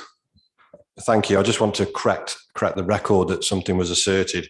It was asserted that this amendment was put in today following a discussion with the head of finance. That just is very careful that we need to amend the recording of that. It was actually submitted yesterday in line with the Constitution, 24 hours before. And the reason that a discussion with the head of finance took place today is because of the opposition's scrutiny that the figures presented within the budget by the administration were inaccurate and have had to be amended today. Thank you. Thank you, Councillor Fox-Hewitt.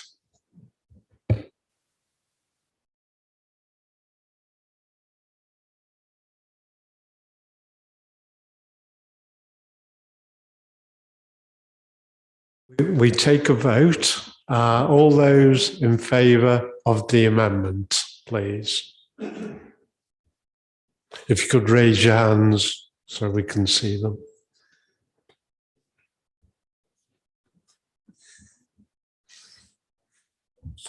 And all those against, please.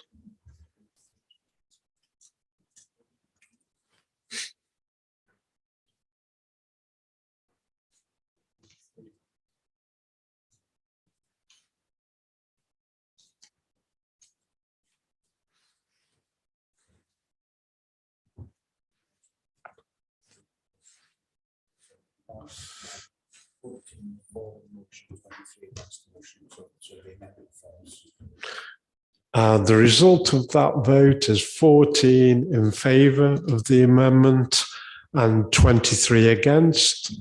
So that motion falls. Thank you.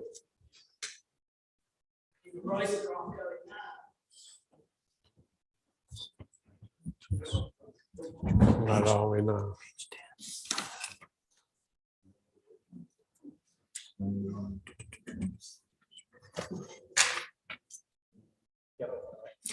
We've done that, so you know. Yeah.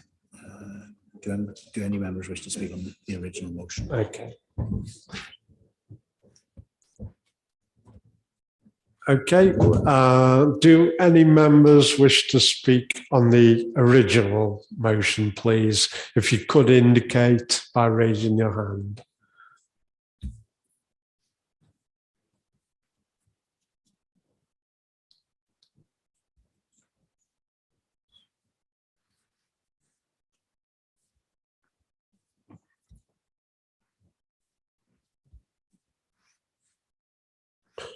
I'll take them in the order I've written them. Councillor Hutton, please. Thank you, Mr. Mayor. As a member of FAPS, the Finance Scrutiny Committee, we went through this line by line, and I have to say that it's an exceptionally good budget. It's extremely well balanced and covers an awful lot of things that both sides of this House support.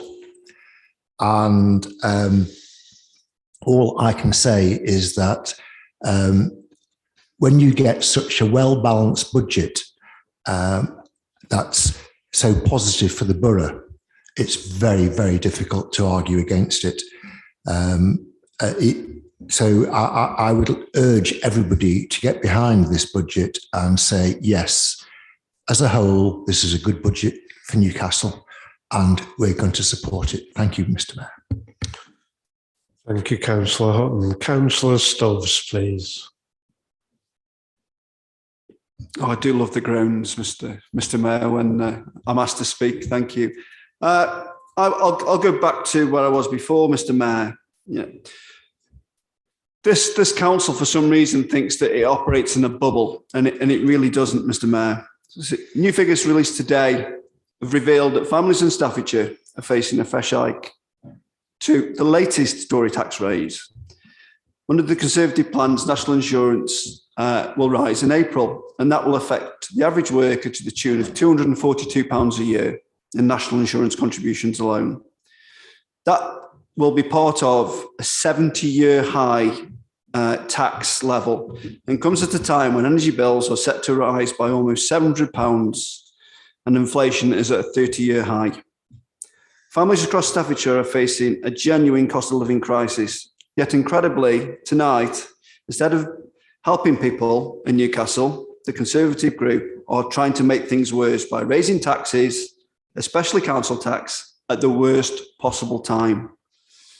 Energy prices are soaring, as we've already said. Inflation is high than it's been in 2 decades, and families are struggling to make ends meet. If people don't believe that, they should go down to the food bank and check that out every Friday and every Saturday, because it's frankly embarrassing that in the modern world that we're having to do this. This government, though, is more than happy to write off billions of pounds in fraud and waste. Many members will have seen that I pointed out that the amount that we've written off in fraud and waste in the last month would pay for no council tax changes in Newcastle for 326 years. Okay, that's the sort of money we're talking about. With energy bills, the government are now forcing people to take a loan. No choice. You will take a loan whether you like it or not and pay it back over the next 3 years. And with the cost of living crisis deepening, they're forcing workers and business to pay higher national insurance taxes. Mr. Mayor, this is a shambles. It's hurting families here in Newcastle, and it's time to stop the rot. Here in Staffordshire alone, Staffordshire Tories, many of which are sitting in this room today, having voted to increase council tax by 2.99% in Staffordshire. The Tory Staffordshire Commissioner has asked for a 1.99 increase in the fire service budget. And incredibly, he supported a 4.19% increase in the policing costs. With the additional 1.99% here, every resident in Newcastle is going to be looking at a stinging council tax bill just when they can't afford it the most. Mr. Mayor, contrary to genuine belief, there is common ground between the Labour group and the administration on many things. We stand shoulder to shoulder on items such as Wally's Quarry. But tonight, the passing of this budget, which directly attacks the hardworking people of Newcastle-under-Lyme, is actually beyond contempt. And every councillor that votes for this budget tonight, including the Tory tax rise, should feel shame about what they are doing. Because all they are actually doing is adding to the burden and the cost of living crisis on our residents. Thank you, Mr. Mayor. Thank you, Councillor Stubbs. Councillor Holland, please. Thank you, Mr. Mayor. Pleasure to be speaking in support of the budget as it is unamended.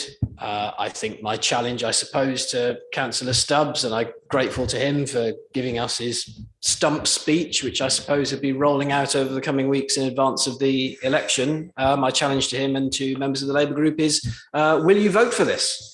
Or will you vote against it? Or will you not bother at all? I think it would be fairly cowardly not to vote and to abstain on it. But we haven't heard from the Labour Party whether or not they intend to actually vote against some of this.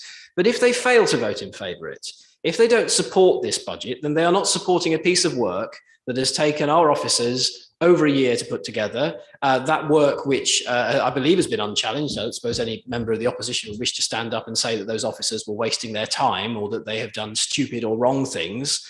If they're not voting for this, then they're not voting for plans for sustainable low tax rises over every year of the next council. If they don't vote for this, they're not voting to support the Borough Growth Fund and its ambitious project towards a carbon neutral council. If they don't vote this, they don't support the protection of our urban green spaces by their inclusion in urban carbon capture zones and by the tree planting that this administration plans that's outlined in this budget. They are not voting to support money for our award-winning public services, our award-winning bereavement services, the bin collections that have been transformed by this administration. If they do not support this budget, then they are voting against the best interests of the people who they claim to represent. I will be voting in favour of all of this. I am tremendously impressed by the work that's gone into it. My memory of those scrutiny meetings is very similar to Councillor Hutton's. And I'm afraid I don't remember the Labour Party jumping up and down to tell us in detail how we could better support the poorest people in our borough. And we've seen nothing tonight that would do that either. And I'm very disappointed that the majority of the comments that we've heard from Councillor Stubbs, who leads the opposition, allegedly in this council, have been relating to things that are absolutely out with our control here. We are not the government, splendidly associated with them, though I and many others are in this room. We are not the county council, though we are associated with them in many ways, and some of us are more so than others. We in this borough are doing our best with our hardworking officers and with Councillor Sweeney, who works night and day to produce a budget that's going to deliver for the local people. And I believe we've done our best. And I say this every year.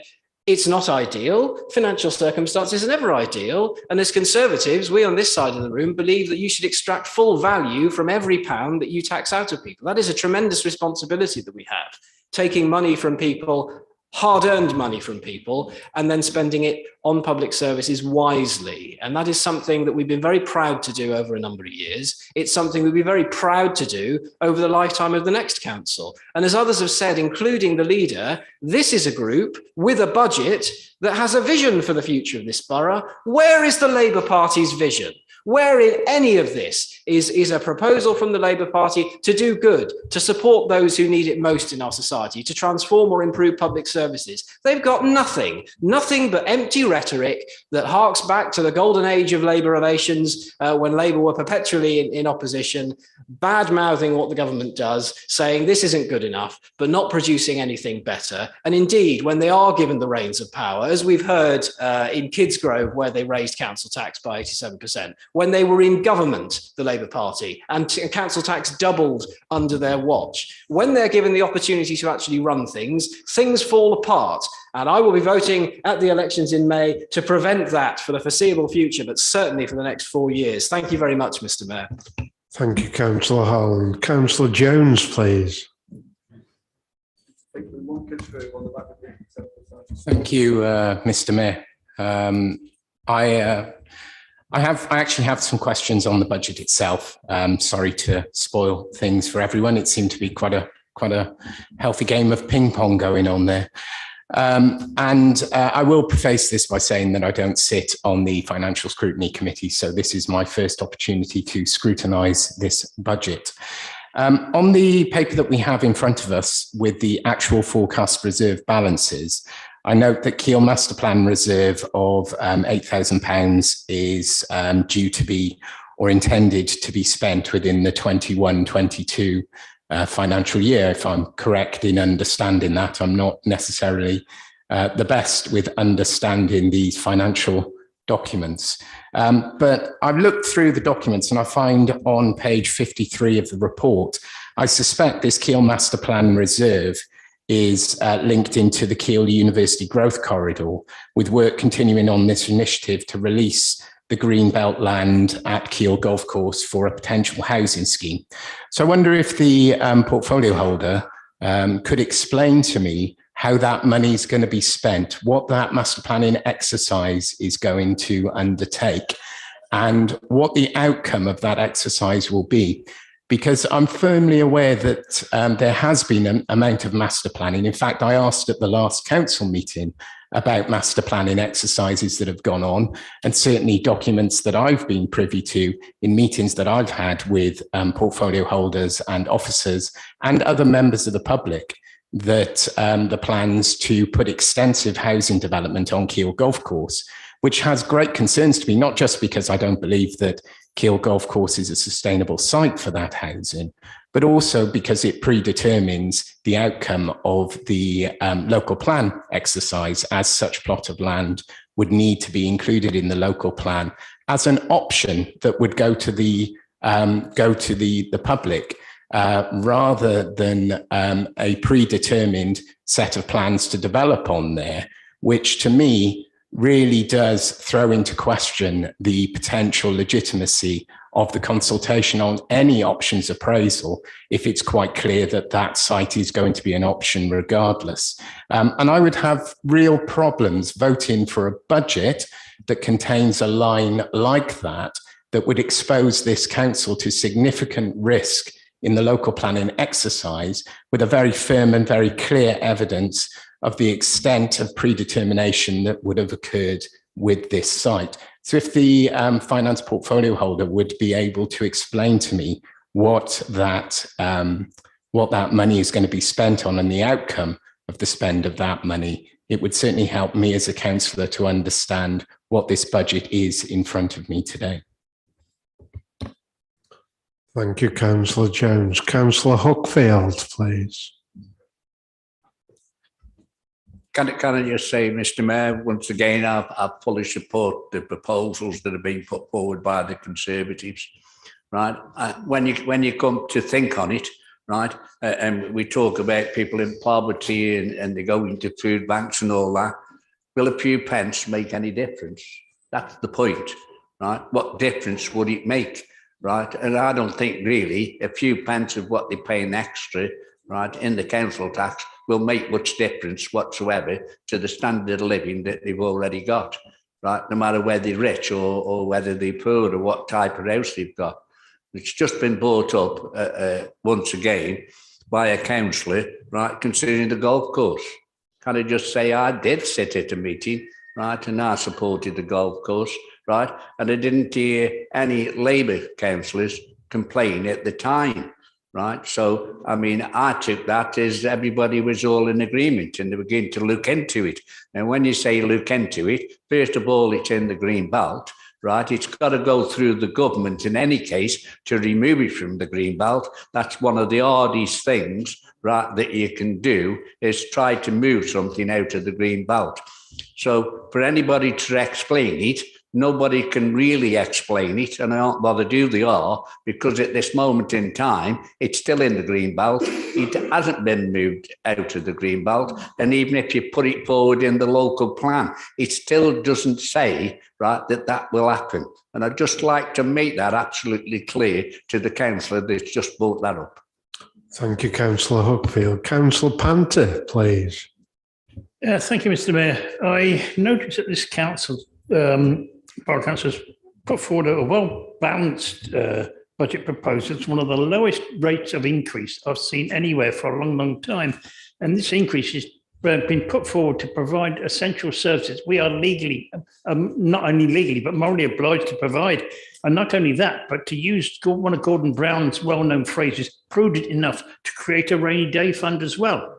How can one object to that? Thank you, Councillor Panther. Councillor Fox-Hewitt, please. Thank you, Mr. Mayor. We've heard from Councillor Holland that if the opposition don't or won't support this budget, they won't be supporting a future low-tax borough. Members here and residents all across this borough have heard all about Conservative pledges on things like wage growth, yet we've got the longest wage stagnation since Napoleonic times. We've heard about oven-ready trade deals, yet we've got the largest trade deficit in history. We hear about no national insurance rises, yet we've only just seen the 1.25% national insurance increase. Locally, we hear they won't build on green spaces, yet they voted down every nature and biodiversity amendment to that policy, and they will not support a greener borough. And talking of parties, there was none. I wasn't there. I wasn't aware. To where's my solicitor? Your promises over borough growth and low tax are as empty as all the other broken promises from that party. Thank you, Mr. Mayor. Thank you, Councillor Fox-Hewitt. Councillor Andy Fear, please. Thank you very much, Mr. Mayor. It's nice to hear some Labour contributions, albeit they seem so far to have been the recycling of conspiracy theories, topped with a little bit of empty rhetoric, but never mind. At least it's something, I suppose. I'm not ashamed, Councillor Stubbs, to be supporting this budget. In fact, I'm rather proud to support this budget because it does provide a vision for the future. It provides a vision for growth. Very interesting that I think it was yourself or one of the few other Labour members who's deigned to contribute to our debate this evening, who talked about us having a low growth economy in this part of the world. And yet we don't hear any proposals from the Labour Party as to how we could turn that round. Whereas the administration has put a growth fund in place. We've had more investment from the centre in this borough than I can remember. And that, of course, is because we have got a demonstrable record of prudent housekeeping here. Once again, we hear the leader of the Labour group, when he contributed to the debate this evening, he talks about us not living in a bubble. The reason he's doing that, of course, is that if you listen to what he said, virtually everything was not about this borough. Could that be because perhaps he can't find anything wrong with this budget, really? Once again, I think Councillor Holland's questions are extremely pertinent. Are the Labour group going to vote for this budget? Are they going to vote for green spaces and carbon capture? Are they going to vote for a cost of living reserve? Are they going to vote for a less than half the price of inflation council tax rise, gilt-edged for several years? If not, what are they going to vote for? Because, as I say, all we're hearing is empty rhetoric. Empty rhetoric, of course, to be recycled on bits of leaflets, which no doubt will be rapidly recycled by our excellent waste section. Earlier on, I think Councillor Stubbs made a little bit of a slip off the tongue, but I shall ping-pong it back in this direction, and I will say that when we look at this debate this evening, if someone's looking from the outside from Zoom, what we can say is that the Labour Party has apathy for the residents of this borough, whereas this group and its budget proposals show empathy for those residents. Thank you, Councillor Fear. Councillor Julie Cooper, please. Thank you very much, Mr. Mayor. Can we just get back to the fact that it's the borough that is setting this budget, not the government? The government's got nothing to do with this budget. It's the Newcastle-under-Lyme budget. No, but you keep throwing it in the fact that the government's done this, the government's doing that. Get down to the fact the people of this borough is who we're concerned with. We're not concerned with what they've done in Parliament. It's what we're doing in this borough for our residents. Thank you very much, Mr. Mayor. Thank you, Councillor Cooper. Okay. Anyone else wishing to speak before we conclude the debate?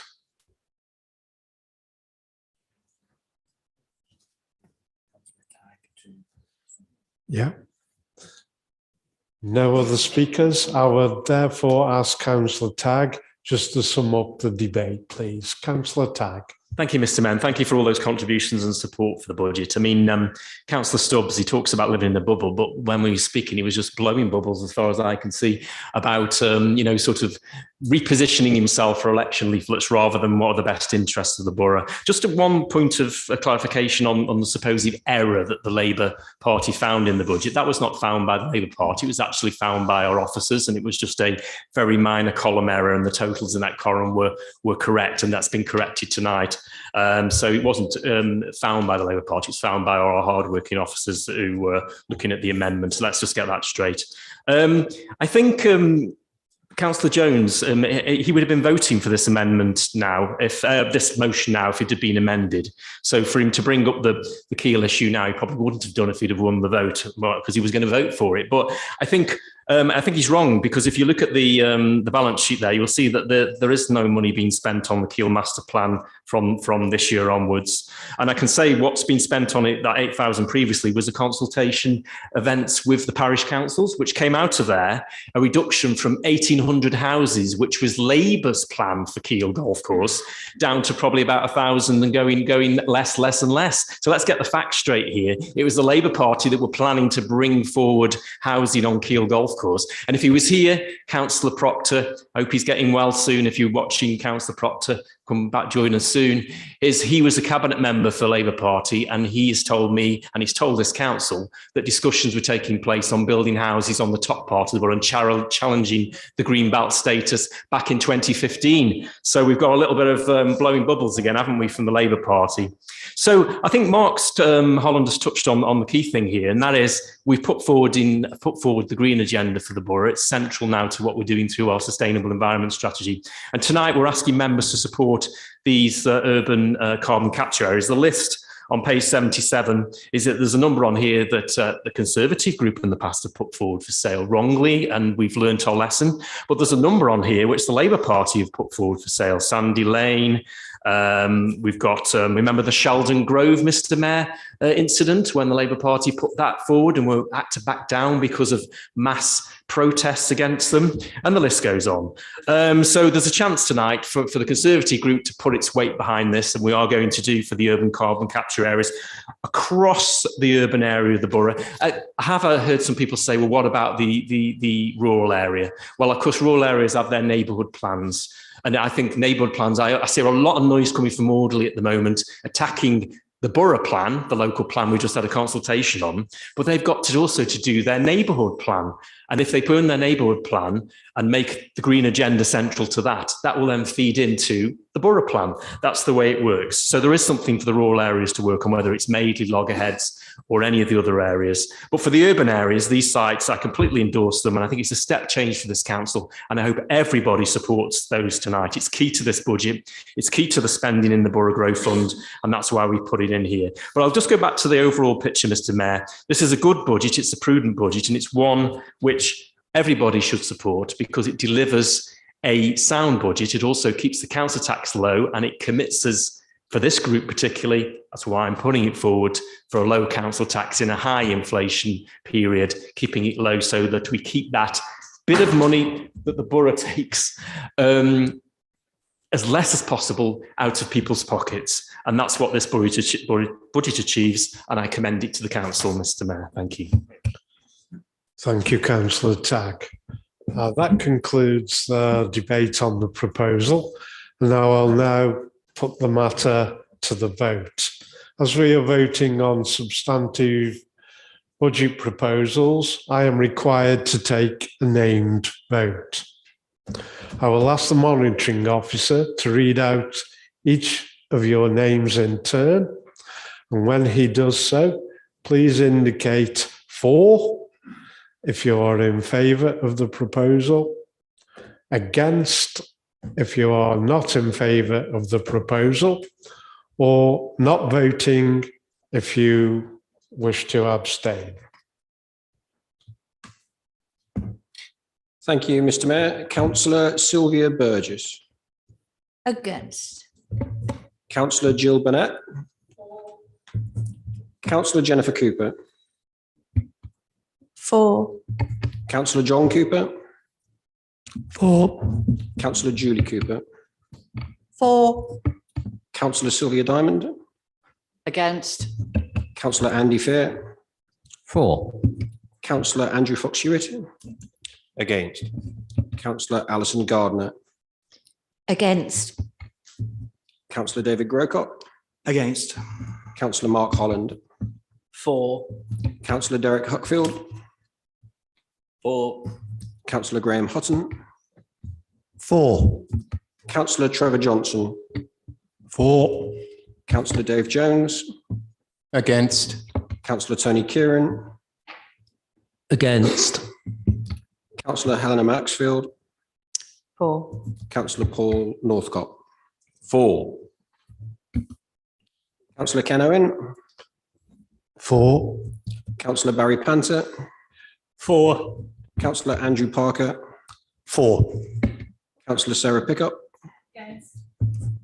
Councillor Marion Reddish. For. Councillor Elizabeth Shenton. Against. Councillor Mike Stubbs. Councillor Stephen Sweeney. For. Councillor John Tagg. Councillor Simon Tagg. Councillor June Walkley. Councillor Jill Waring. For. Councillor Paul Waring. For. Councillor Gary White. For. Councillor Simon White. Wholeheartedly for. Councillor Ian Wilkes. Councillor Jill Williams. Councillor John Williams. Against. Councillor Ruth Wright. Thank you. Please bear with me.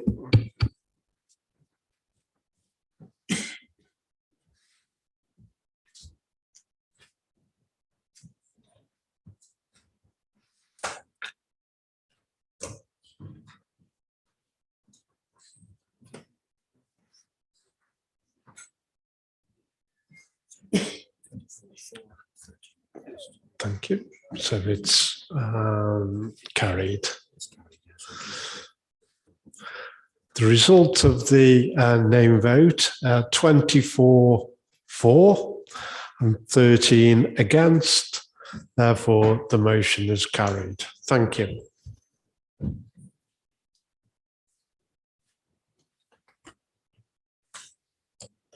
We now move on to item agenda. Sorry, we now move on to agenda item 7. And it's the next substantive item is the adoption of a pay policy statement for the council. This is an agenda item which is at page 3 to 12 of the supplementary agenda pack. I understand Councillor Simon Tagg intends to move the recommendation on page 3, and that Councillor Sweeney will be seconding. I would therefore like to ask Councillor Simon Tagg to now introduce the pay policy statement report. Councillor Tagg. Thank you, Mr. Mayor. Yes, we got this before us today, part of the Local Government Act 2011 that councils published this, and it's been transparent and open with the public on the pay structure, on the senior management pay, as all detailed there in the report, and payments on termination, flexible retirement, and low paid employees. And the appendix is there at Appendix A for people to see, and the grades and salary are on the Appendix A at the back too. So I move the recommendation that the pay policy be approved. Thank you. Thank you, Councillor Tagg. Councillor Sweeney, do you wish to second the recommendation? Yes, happy to second that, Mr. Mayor. Thank you. Okay, thank you. Members, we now move on to the debate on this item, and therefore can I ask you to indicate by raising your hand if you wish to speak on this item.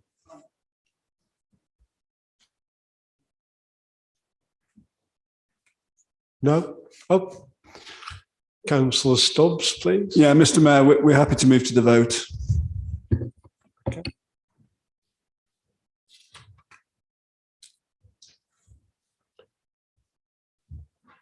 If you could indicate whether you're for, please indicate by raising your hand. I think that's rather unanimous. Thank you.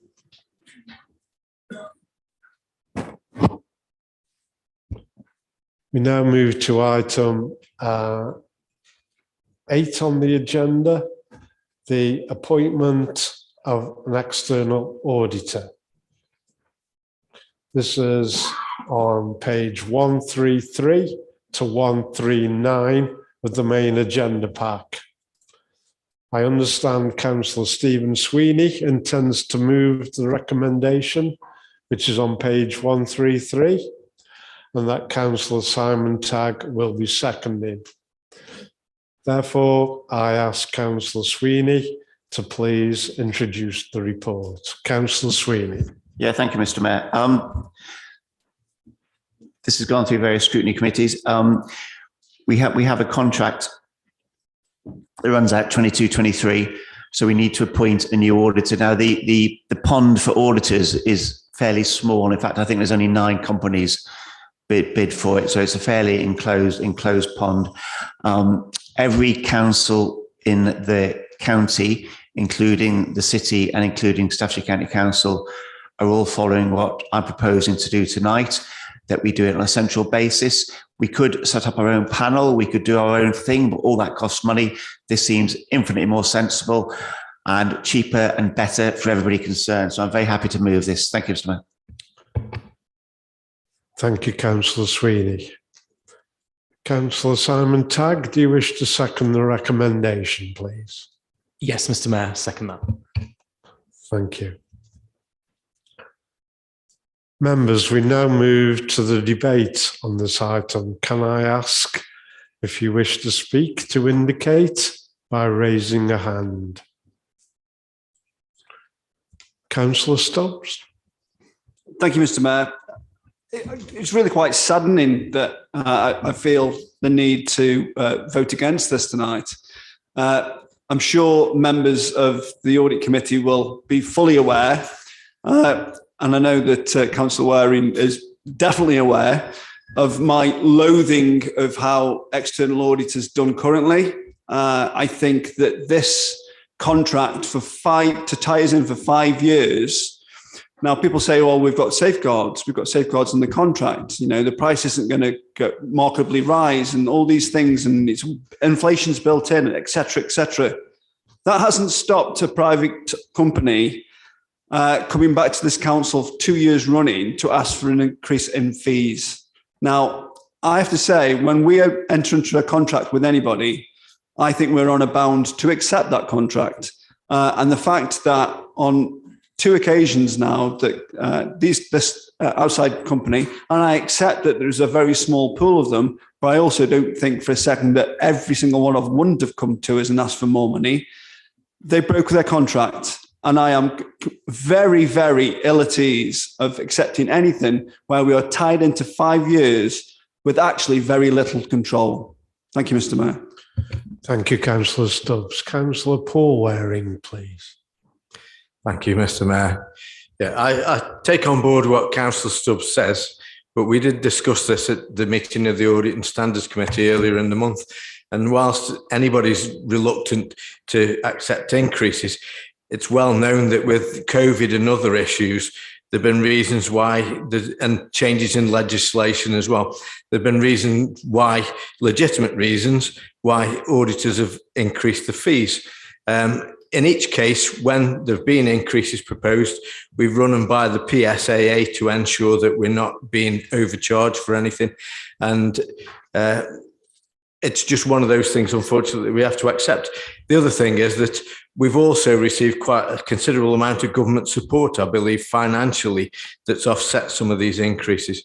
So unlike Councillor Stubbs, I actually think that it is a good idea that we are working with the PSAA to get the best value for money and the highest standards possible from our auditors. Thank you. Thank you, Councillor Waring. Any other speakers on this item? No. Yeah. I therefore ask Councillor Sweeney just to sum up. Yeah, thank you, Mr. Mayor. Let me just paint a picture. Imagine I've got a son called Thomas. Well, I have got a son called Thomas actually, and Thomas went to say Newcastle High School. And it's a fee-paying school, isn't it? So you pay your money over. Halfway through the spring term, no, the autumn term, he comes home and says, Dad, I'd really like to play the clarinet. I'd really like that. And the school will let me, and they'll get lessons in to teach me, and they'll give me a clarinet and everything. But you'll have to pay for it. And I'd say, well, fair enough. No, it's more than we agreed at the start of the term. But I thought, well, yeah, fair enough, I could do that. So I'd do it. I'd see a similarity with this. We had a house extension a few years ago, and we got the bill at the end of the day, and we sat down with the builders, and he said to us, well, we did this bit of work which you didn't know about, we're going to charge you for that. And we did another bit, we're going to charge you for that. And we did another bit, we're going to charge that. But this bit of work you'd already done, so we can knock that off the balance. And we agreed a figure at the end, because you never quite know what's around the corner. And this is a similar sort of scenario. Now, say, for example, the auditors say it was, say they quoted £60,000, and they came in and the figure was at the end, it was 65,000 or something like that. Because of all the extra work that halfway through the year they get told they've got to do, obviously at a cost. So that'd be fair enough. But if Councillor Stubbs does it, they perhaps would come in and say it's going to cost £60,000.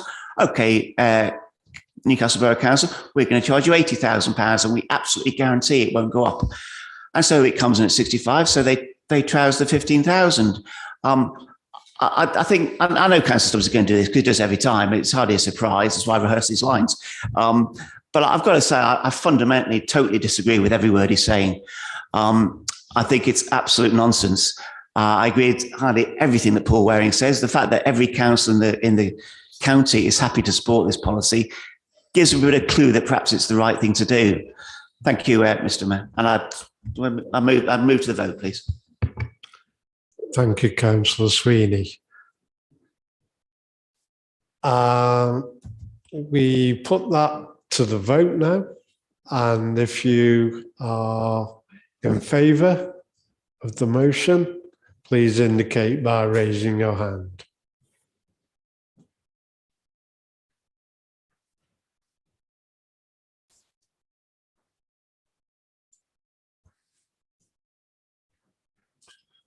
And those against, please.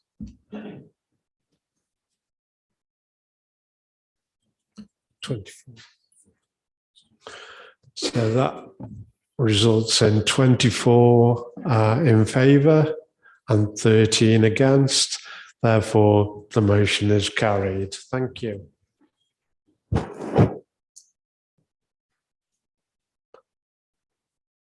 We now move to item 9 on the agenda, pages 141 to 149. This is a substantive item of business, and it's a notification of urgent decisions taken. I understand Councillor Simon Tagg intends to move the recommendation on page 141. And that Councillor Stephen Sweeney will be seconding. Councillor Simon Tagg, will you please now introduce the urgent decisions report? Thank you, Mr. Mayor. It's as stated, and also as a copy of the urgent decision taken by the Chief Exec on 2 occasions because the balance has changed, and he has a right to do that under the Constitution. It seems a very efficient way of just changing political balances when necessary, and it just has to be reported to the next council, which we're doing here. So I move the recommendations that the urgent decision taken by the Chief Executive be noted.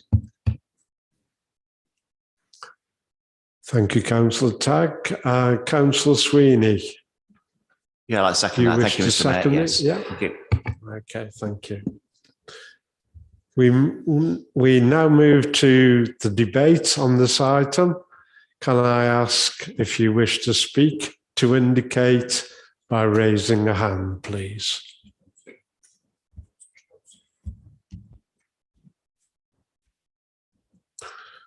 I see Councillor Stubbs, please. Very happy to move to the vote, Mr. Mayor.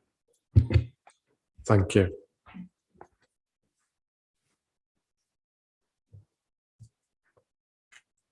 No other speakers? In that case, we will put the proposal to the vote. So those in favour, please indicate by raising your hand. That's rather unanimous. Thank you.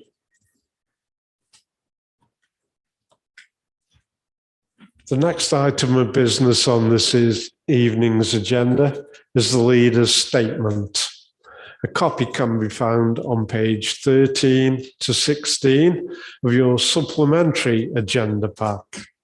Councillor Simon Tagg, would you like to move that the statement be discussed? Yes, Mr. Mayor, thank you. I would like to move that, and also that it be discussed, and I'm willing to take questions in batches of 3, just so I can remember what the questions were. Thank you, Mr. Mayor.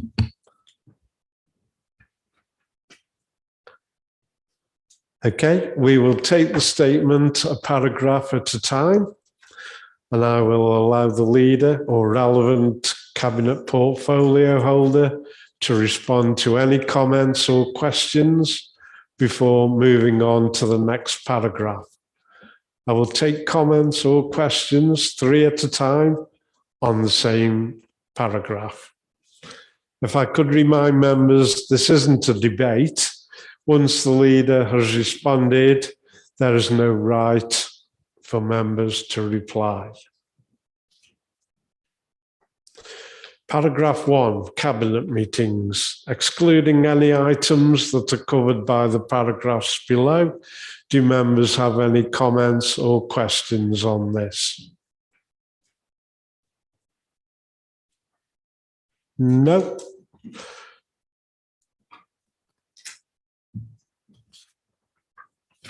We move to paragraph 2, delivery of the Future High Street Fund. Do members have any comments or questions on this? John Williams.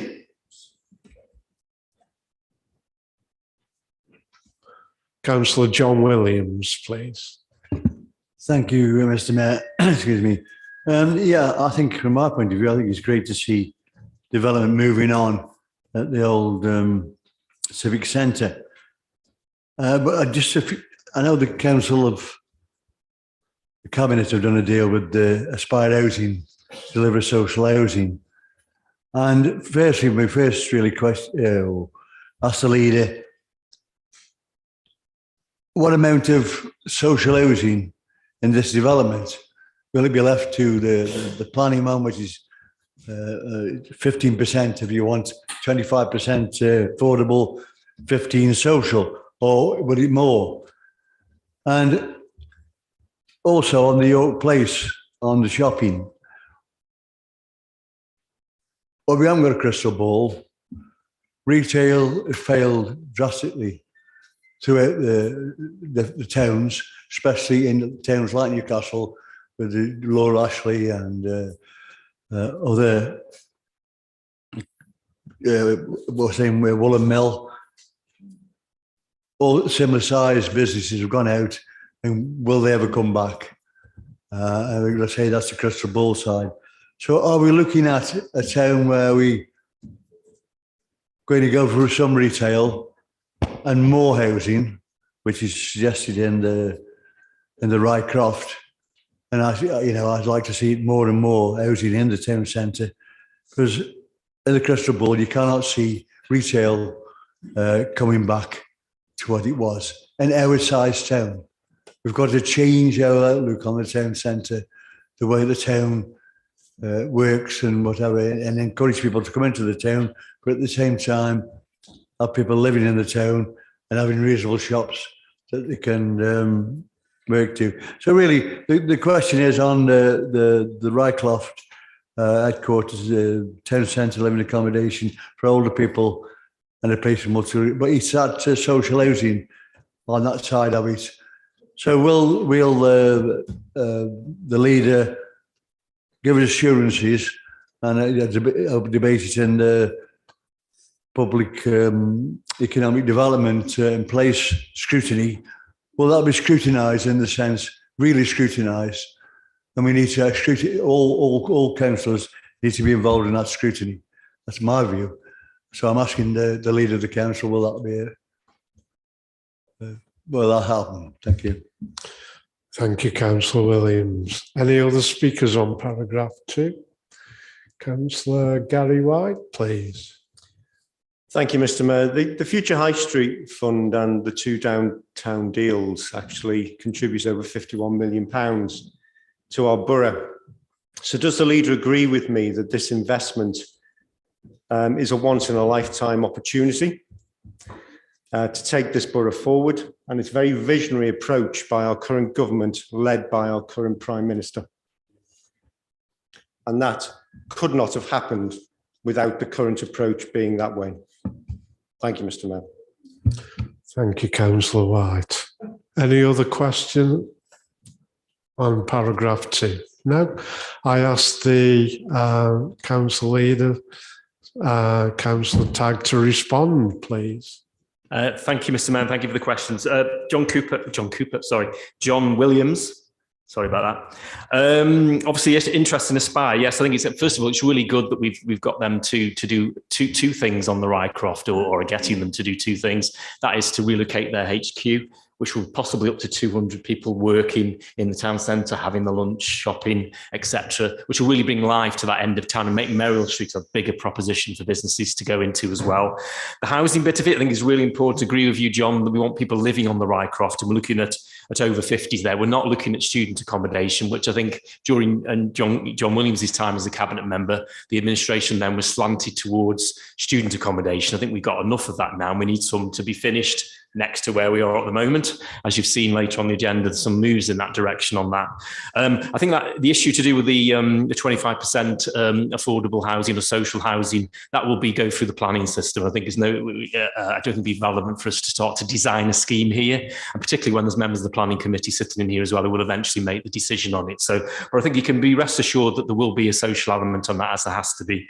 And I think we're aiming for that. Those people that can come into town and shop and also use facilities in town while living within the ring road. This is what we're really looking for. And Gary, completely agree with you. I think the step change came, Future High Streets funds and town deals were not heard of under any other Prime Minister. Theresa May, David Cameron, Gordon Brown, Tony Blair, go back as far as you want to. I think this Prime Minister, he does have his failings, as everybody does, we're human beings, etc. But I think for what he's done for areas like this, where we've had this money coming in, which we've never had before, we've never had it before. And I think this is was step change, and that 50 odd million, which we will spend wisely. I think the electors of Newcastle, if they're listening, need to elected administration after May that can deliver on these and not have more sky buildings and not have more knockdown of municipal halls, which is the Labour Party record in Newcastle over the last 40, 50, 60 years.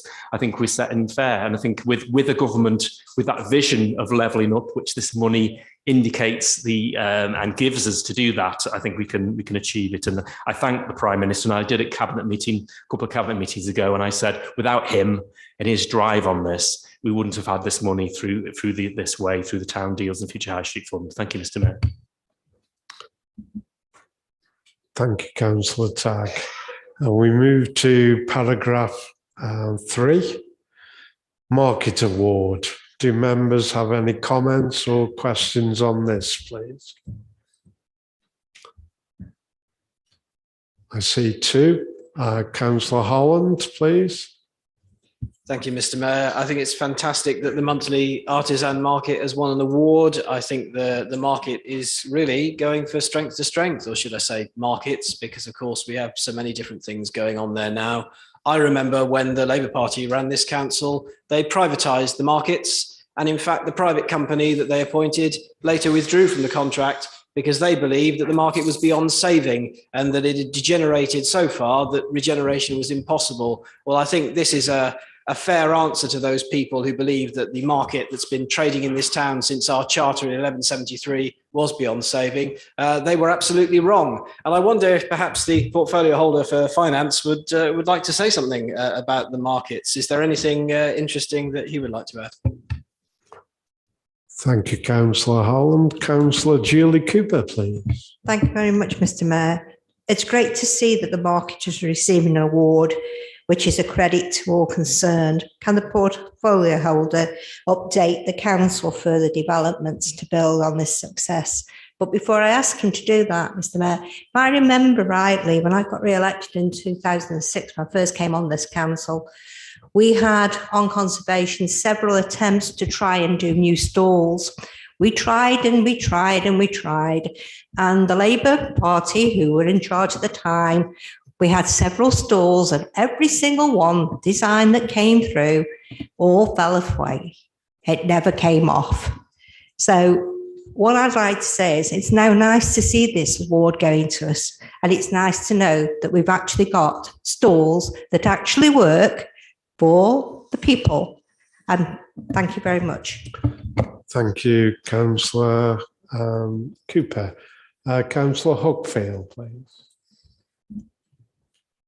Can I just say, Mr. Mayor, I'm quite pleased that they've got the award, but I think I'm going to be a bit contradictory, right? I think when you come to look at the market isn't what it used to be. And we don't seem to get as many traders down there. And the market, in all fairness, used to attract a hell of a lot of people into the town, right? And at this moment in time, it doesn't. So under the town deal, right, can I just ask, right, on exactly what they're going to do, right, concerning the market, because it needs something to bring the market people back in to Newcastle and run the stalls. But I go down there on a regular basis, right, and when I come to look at it, right, and I think to myself of how it used to be, right, and this happens, right, in every town that there is where markets are gradually fading away, right? And really, they need bringing back, because those markets, right, are the heart of the town. You take them away, right, and we've got a serious problem. I mean, we've got a problem with COVID, and you know, a lot of shops have closed down because of it, right? And the markets really, if they could build them back up and get the people into them, right, to run the market, right, and then that would bring the people back into the town. Plus, there's a good possibility when they see that people are coming back into the town, it might open some more shops up.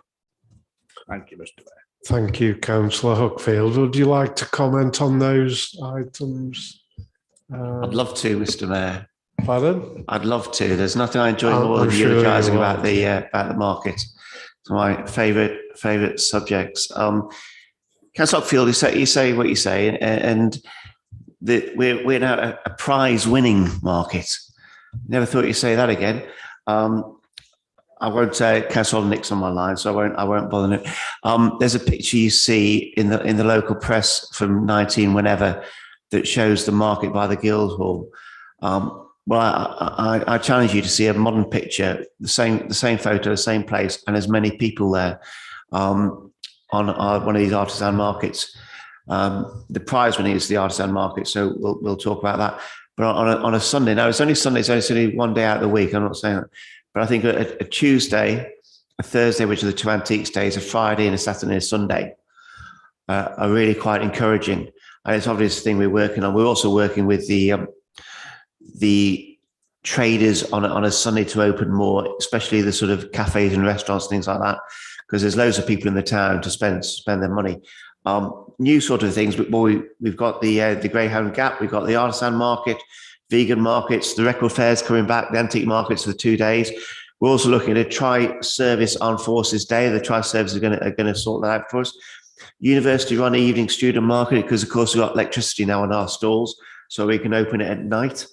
There's automotive memorabilia, basically car spares, I think, which is quite a big demand for that. And I think called H.G. Wells Festival, which I don't really understand what that is, but I think it's guys with top hats on and glasses or something, and sort of thing. But it's quite popular apparently.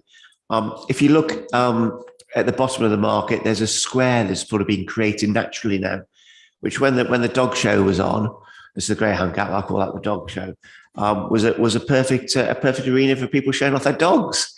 You know, the dog with the waggiest tail and the dog that smokes like its owner.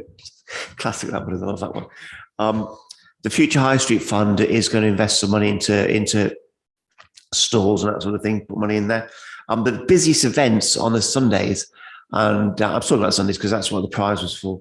The average stay in the town centre not the average day, but the sort of day, 174 minutes, nearly 3 hours of people in the town centre spending their time in. And I say this every council meeting, I'll say it at this one because it'd be a shame not to.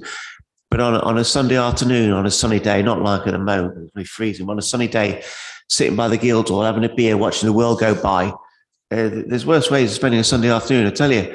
You get you get various things off the market and sit there. So no, I think the future, the market is bright, and I'm very optimistic about it.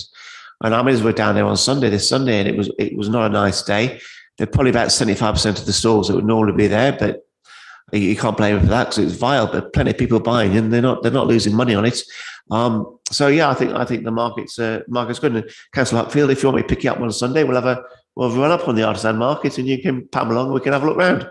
Are you buying the drinks? I'm not buying you the drink, Derek, but I will more than happy pick you up and take you up there. Thank you.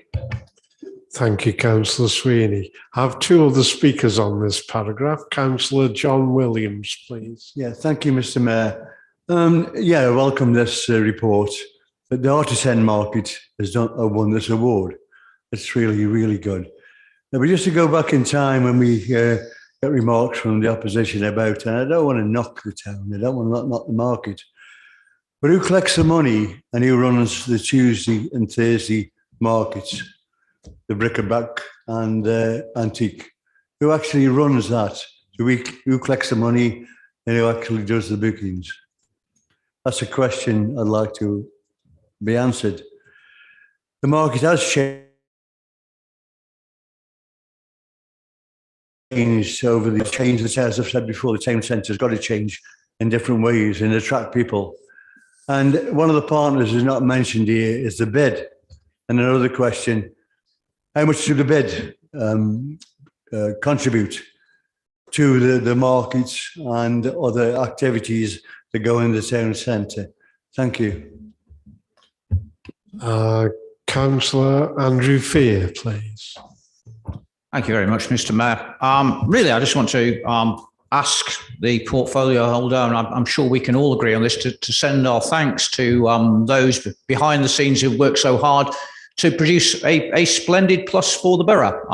Having an award-winning market has got to be a good thing. And just casually to ask the portfolio holder, I too was there on Sunday in between whatever the storms were called. It wasn't very nice, but there were a lot of traders. And I just wanted to ask him whether he feels that just shows the strength now of the appeal of this thing, which has become pretty much a borough institution. Thank you, Councillor Fear. Can I ask Councillor Tagg to respond, please? Yes, I'll respond to this. I think Stephen's already celebrated so much about the award that somebody else would have a go. No, just responding to Councillor Williams, yes, the Antiques Forum is run by the Antiques Forum, just as the artisan market is run by the artisan people as well. And I think, but it's setting the environment for those, isn't it? We haven't had any Sunday markets before until this administration took a decision to invest in it, instead of the decision that the previous administration took, which was to run down the market and starve it with investment. The question relating to the bid is relating to funding, and obviously they have their ambassadors that go around the town on a Sunday as well, doing their job in the market. But also they have actually invested in the artisan market, so they could have some stalls, extra stalls up by the Guildhall. So they as a board member of the bid and the new bid manager, and we've got a good team of bid board members are really enthusiastic about the town and supporting the market. Well, I don't think that's always been the case previously on the bid. They see the market as integral to the support for the town and the future of the town. So I think that's really good. But in response to Councillor Fear, I think it's really, really good to see the market as it is. I was down on Sunday, but even though it was such a horrible day, there was still a lot of people there. And I think it just sets us in good stead for, I know they've got plans to improve it even more. And I know our markets manager, our town centre officer, Nick, who everybody will know or have met or seen him around town. We've administration decided to put resources into the market, and it's paying dividends. And I think the longer it continues, the better. Thank you, Councillor Tagg. I have one other speaker, Councillor Burgess, please. Shock horror. Could I ask the leader, please? It may sound frivolous, but are we going to do the mayor's ceremony again? That brought quite a few people into the town. Yeah. I can answer that, Is that the final question, Mr. Mayor?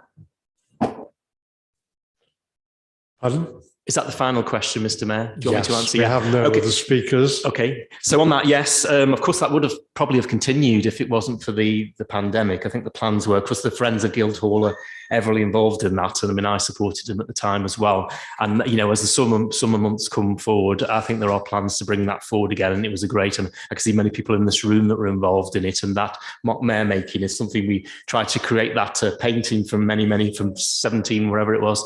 And I think we're planning to do that again, because the council aren't running that event, but we will support it. And I know that the Friends of the Guildhall are keen to carry on that tradition. So hopefully, yes.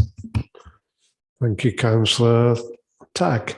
We move now to paragraph 4, the new owner of the Sky Building. Do members have any comments or questions, please?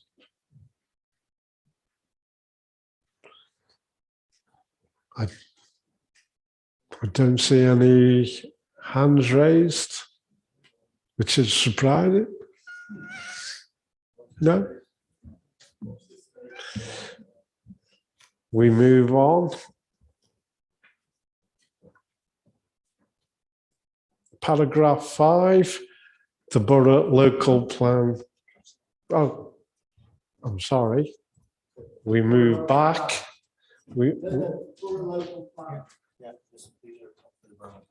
Sorry, we're on paragraph 5, gentlemen. Yep, okay.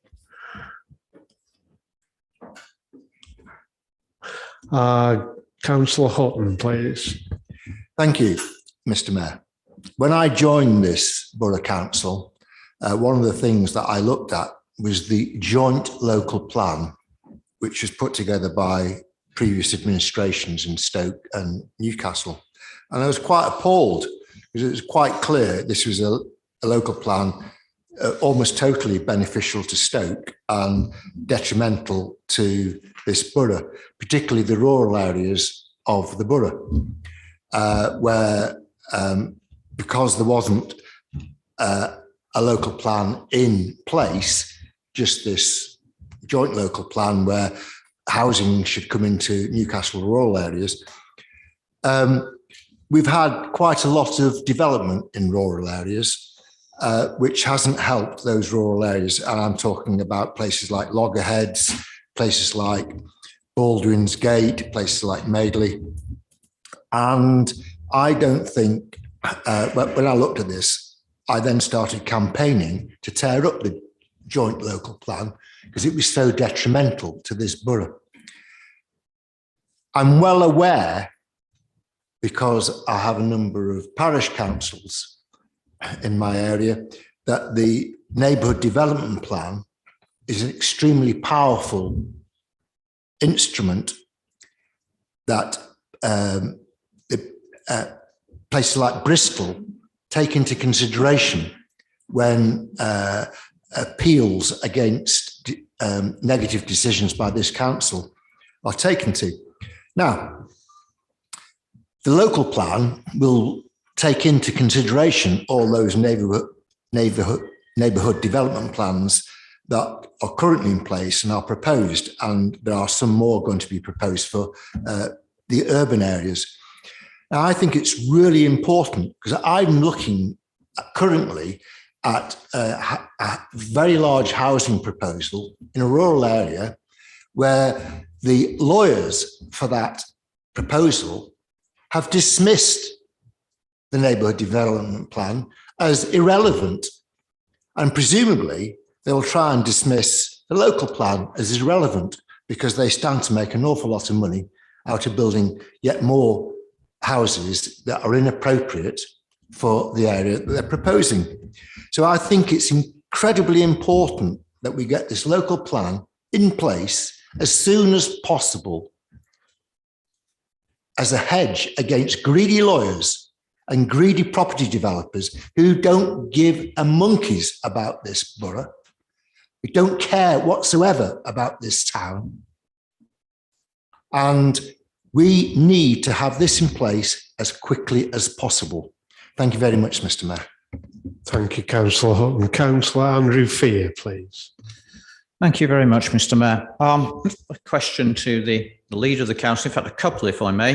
The first one is, would he agree with me that it's a great shame that there have been attempts by some to try and stall this by effectively trying to sabotage the consultation process through misinformation? I received emails saying, why is it that written responses can't be sent in?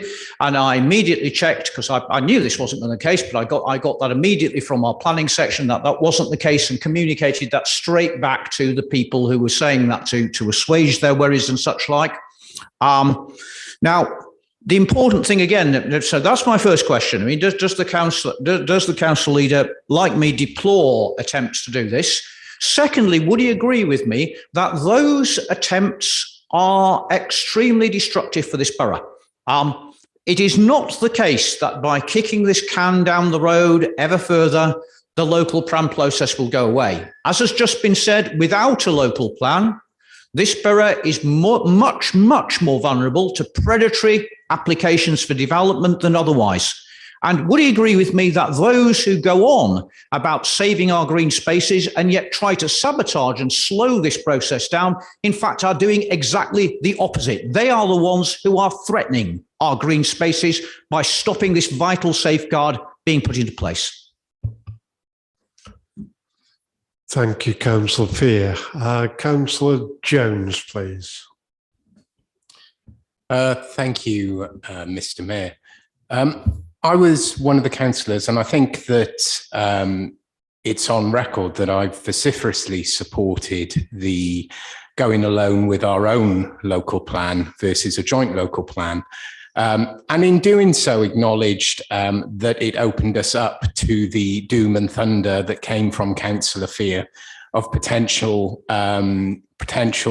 delay to the process and predatory developers, much as Councillor Fear would acknowledge himself, who also supported that we go with our own local plan rather than the joint local plan, effectively ending the local plan process where it was in order to produce our own local plan documents, starting again. And there was, my reasons for this are varied, the majority of which is based on one of localism. I do firmly believe that decisions and plans such as this should be as close to the people it affects as possible.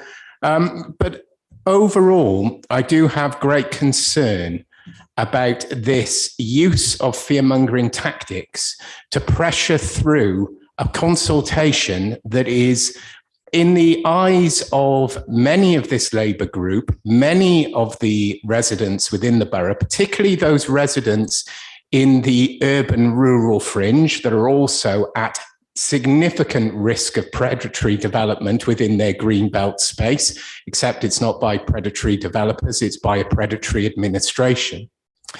And overridingly, what we and the public would like is a proper local plan that protects our green spaces.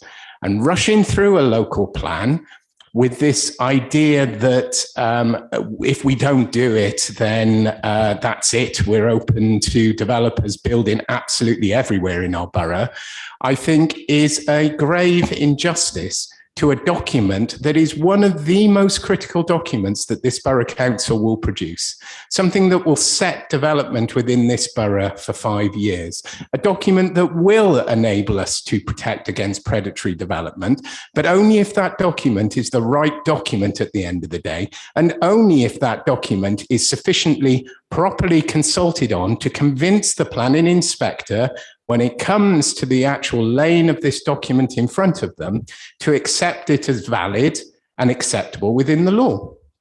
And we have to ensure as part of that, that we get all stages of this process correct. So I'm afraid throwing fear-mongering threats that if we don't just do as we're told, that if we don't just accept the process that we've been given, will mean that we'll end up with developments all over the borough just does not wash with me, and certainly does not wash with the many informed members of the public who have raised very, very valid concerns about the process and the way that the consultation has taken place. And it would certainly serve a number of these councillors who have severe objections to this on the grounds that it's fear-mongering, to speak to those residents and to actually understand that they come from a background of knowledge, not from a background of zero-sum knowledge on this document or on this process. Thank you, Mr. Mayor. Thank you, Councillor Jones. Can I take a response to the first three questions, stroke comments, please? Thank you, Mr. Mayor. Just initially on the comments from Councillor Hutton, I think he's pointed out why we decided to go for our own local plan. We felt the Stoke plan, merging our local plan with Stoke, which is what was the previous administration decided to do, had left us vulnerable, and it did do. But moving to Councillor Fear, yes, there has been misinformation. I mean, I'm quite looking forward to the video that will come out of this meeting of trying to fact check me by the Green Party of all people. Come on. And I think what we've seen here from the Labour Party, their letter of complaint, which has been completely dismissed by the Chief Executive. So it is a sound consultation. It's a 12-week consultation when 6 weeks was the consultation set out originally. We've done consultations, events across the borough, when Stoke, in their version of this consultation, did online anyway. The Greens in Brighton, at their stage, they called it phase one of their consultation, did an online one and didn't do any events at all, and was accused of going after green space all over the place by the opposition parties there. We're in this environment now where we have to talk about policy. We talk about Keele Golf Course. We've reset the argument on Keele Golf Course, because if we'd have pursued Labour's joint local plan with Stoke, we'd now be with the inspector, where Keele Golf Course would have been in there to take out. I remind people what I said earlier, the Labour Party were planning to build houses, and we had 1,800 at one stage to be built on Keele Golf Course. So what we need to do is pursue our local plan at pace, yes, but by following a consultation process which we signed up to, which was went through Cabinet, wasn't called in, and as it's going to lead, and the figures are quite clear, to less housing being built in Newcastle than under the joint local plan. Now, I've heard, I think it's Councillor Fox-Hewitt on social media saying, oh, we could, under the joint local plan, we could share our housing with Stoke. Well, that's called a duty to cooperate, which still exists between Stoke and Newcastle when we've got separate plans. But I don't see in the joint local plan or in this plan where that housing will be shared. I think probably it will be going the other way, because our sites are more desirable to the developers, and Stoke are, as I said at the last meeting, are continually taking out green space, large bits of green space, when their housing requirement is potentially going up. So in a joint plan, we're in a joint area, it will shift between the two. In our own plan, we can say, we've got a duty to cooperate, but we don't want your housing, Stoke. We want our housing to be for Newcastle on the levels we choose. And I'll say again, the levels under the joint local plan before it was going to go into the inspector was going to be over 11,000 houses during the 20-year period. We're looking at in the different scenarios for this one, Mr. Mayor. The worst case scenario is going to be 8,900 during that 20-year period. The middle sustainable growth, one which I think is very sustainable, is 8,200. And then the national growth target is 7,000. And that's what we were consulting on. And we were consulting on possible sites, ideas about greenbelt incursion. But again, we've gone right back to the basics with Keele Golf Course, which we wouldn't have been. So people should actually be taking part in this consultation, not trying to run it down and say that it's fake. It's fake news to say that, I mean, running it down. I hope that gets onto the video, because I think it's just, we see things on social media. And I think Councillor Fee is quite right about the people that spread misinformation. I saw something about generic responses. I think it was the Green Party put something on Facebook to say, just fill this in, put your name on and send it in, and it's a consultation representation. Somebody else on there, who has nothing to do with any council or anything, or councillor said, do you think that's really a good idea? Wouldn't the council say, well, all these hundreds are exactly the same? Will they just be taken as one representation? Shouldn't you be different? The next day, on one of the other Facebook sites, the Save Our Green Space site, somebody was saying, I understand the council aren't going to accept these representations, which is a complete lie. We take every representation that is sent, whether it's written, online, etc. And this thing about that the online consultation was hard to use, etc., it's one which other councils use. It's a standard package. It was, if you can't use it, you could have wrote by obviously a letter in with as has always been the case. And I can say the early indication of the consultation results show a very healthy turnout of consultation results, way more than we've had previously. So I think that shows that the consultation has been successful. I would say let's get on with this local plan. We've got more consultations to come. It's just one of 3 consultations as we go forward with the local plan, which will be a borough plan based on what Newcastle needs, not what the City of Stoke needs. Thank you for that, Councillor Tagg. I have a series of 3 other questions or comments. Councillor Stubbs, please. Thank you, Mr. Mayor. Mine are actually 2 questions to the legal officer, 2 points of order. On several occasions tonight and in writing, the leader of the council has accused members of spreading misinformation. Can I ask if members are found guilty of spreading misinformation that they be reported to standards?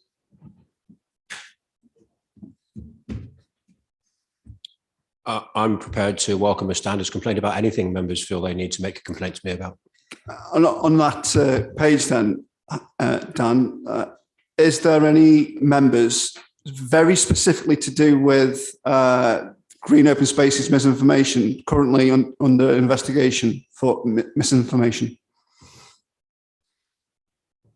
I don't currently have any active member standards complaints, I'm pleased to say. Okay, interesting. So nothing there. Also, the leader of the council on at least 2 occasions, if not 3 tonight, is also accused the Labour group of certain things. If the leader of the council is unable to prove minutes of those accusations, is he breaking the code of conduct?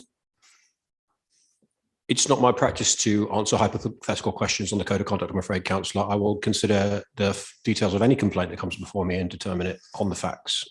I hope you understand. No, that's absolutely fine. Thank you. Thank you, Councillor Stubbs. Councillor Julie Cooper, please. Okay, thank you very much, Mr. Mayor. Just going back to housing, I think, if I'm right, the government going back a while said if you don't have as many houses as you should do, we will actually build them and we will go in and build them. We will take that right off you. So we have a choice. We have our own plan, our own local plan, which will then decide when we put our housing and where they are suitable to go. If we don't have our local plan and we don't have our set areas, the government will turn around and they'll just literally put them in. And then we'll be in a right state because the government will have taken over the decisions. It won't be able to go to consultation to the residents because it'll be out of our hands. Thank you. Thank you, Councillor Cooper. Sorry, Mr. Mayor. Williams, Mr. Mayor, on a point of order, that completely misrepresented the planning process. I wonder if perhaps the portfolio holder or the chair of planning might want to correct the record on how the planning process works.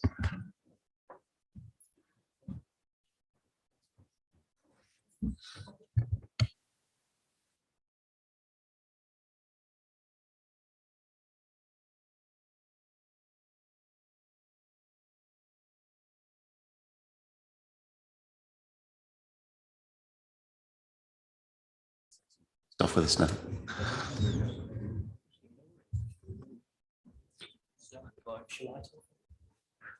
I'm pissed off. I'm going to say something. I'm pissed off.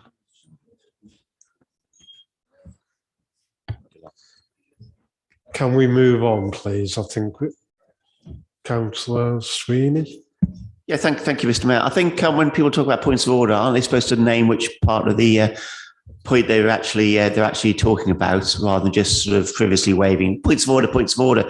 When I was leader here, it was everything. It was points of the compass, points of view, points of view. Remember that? I certainly do. I think those days should be beyond us now. Secondly, I don't want to be too cynical about this, but I really feel that the Greens have parked their tanks on the Labour Party lawn, and the Labour Party don't like it. And I think all this is about election again in May, and they're trying to fight back against the Greens because they're all, again, fishing in the same pond. Thank you.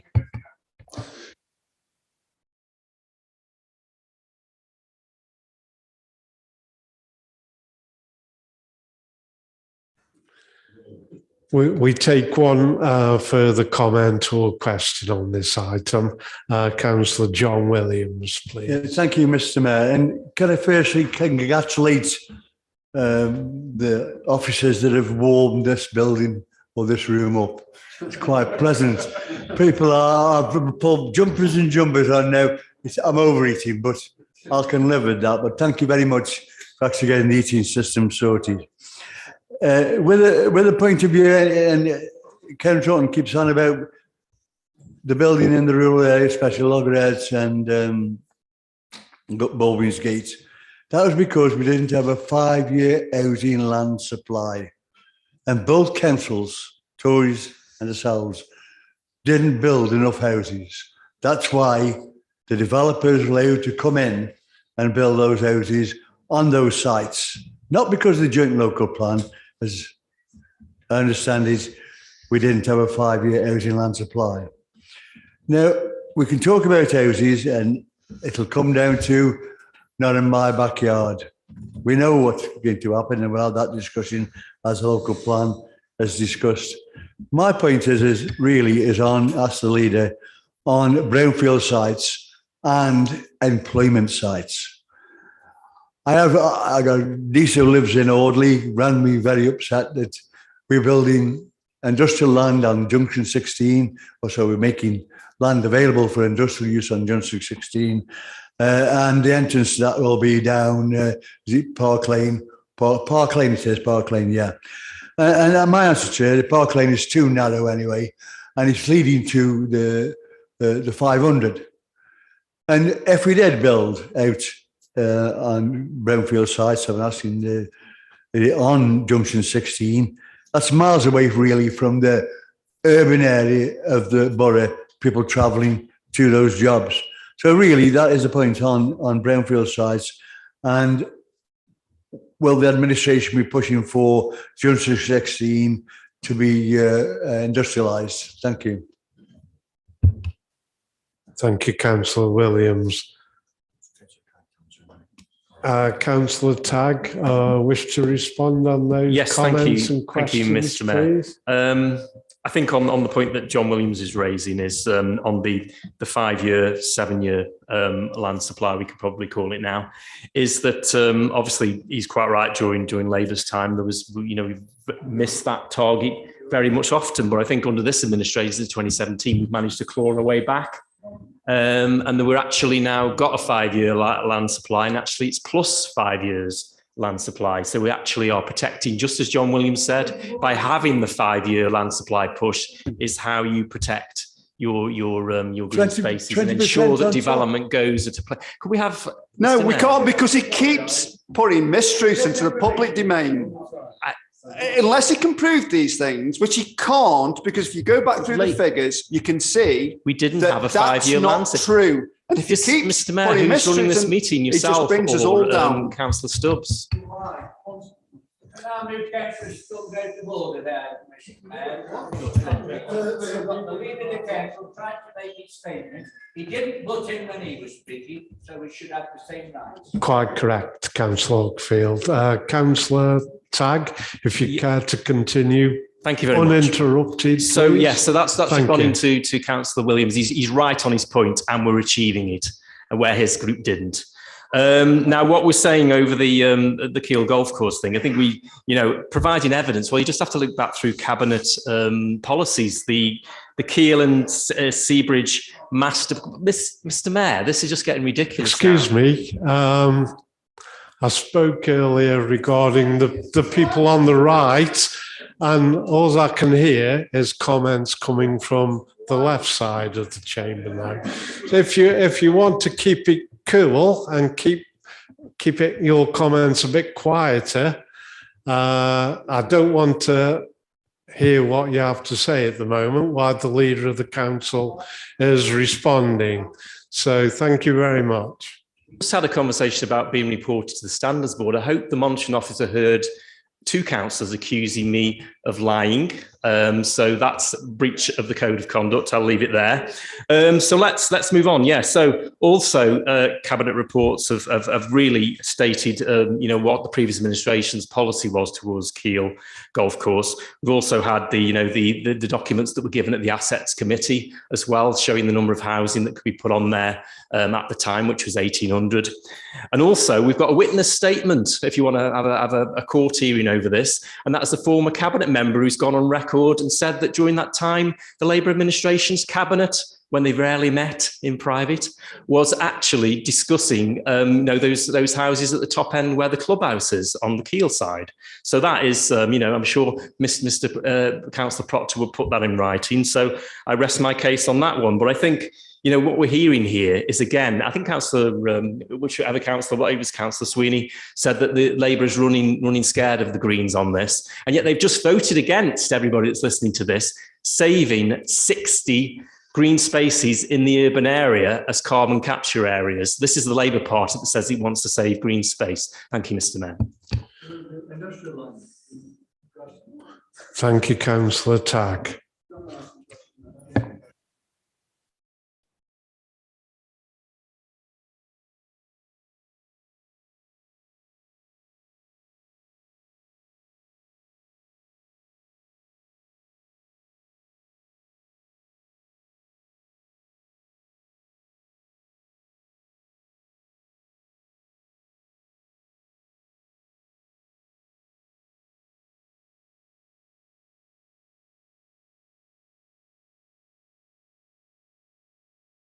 Yeah, we're at the point now, it's 9:45, and we need to take a vote on whether we continue. There's still quite a bit of business to go through. So if you could raise your hands if you're in favour of continuing with this meeting.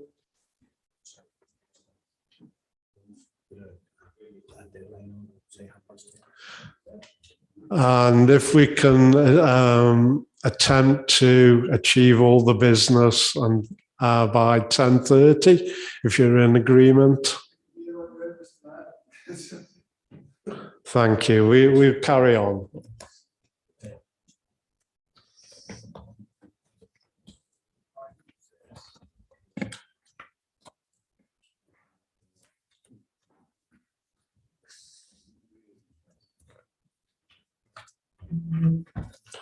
I've lost it.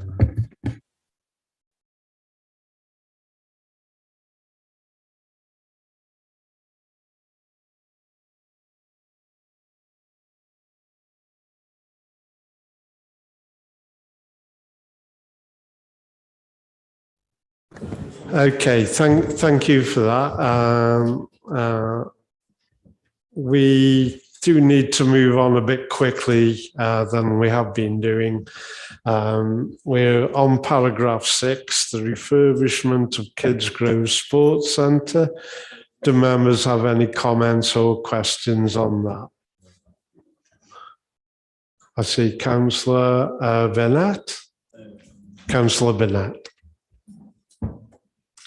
Yes, I'd just like to say that this is fantastic news for the sports centre. It's now near completion, and even just today we've had an advert go in for a new centre manager, and we're hoping that he will begin his term of employment by June this year.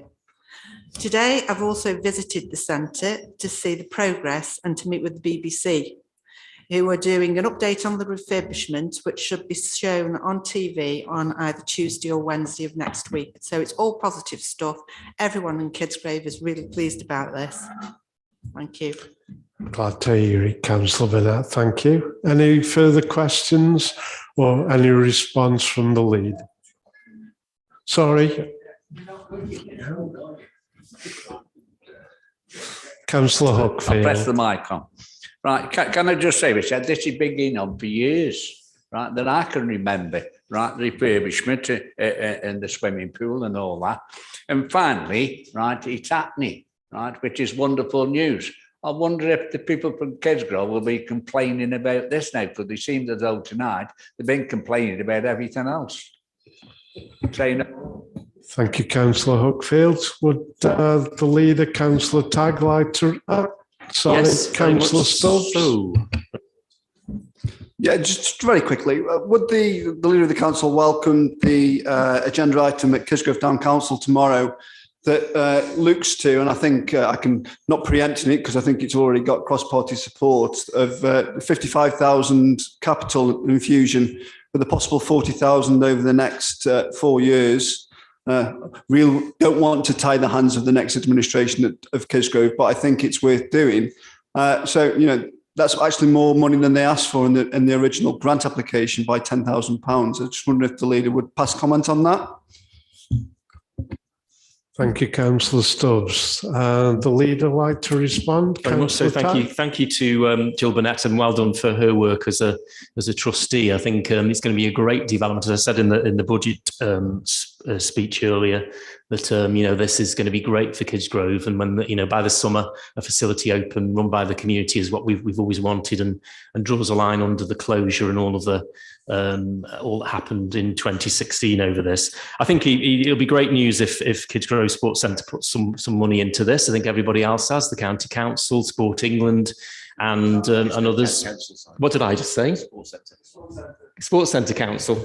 Yeah, it's late, isn't it? Yes, Kidsgrove Town Council would do.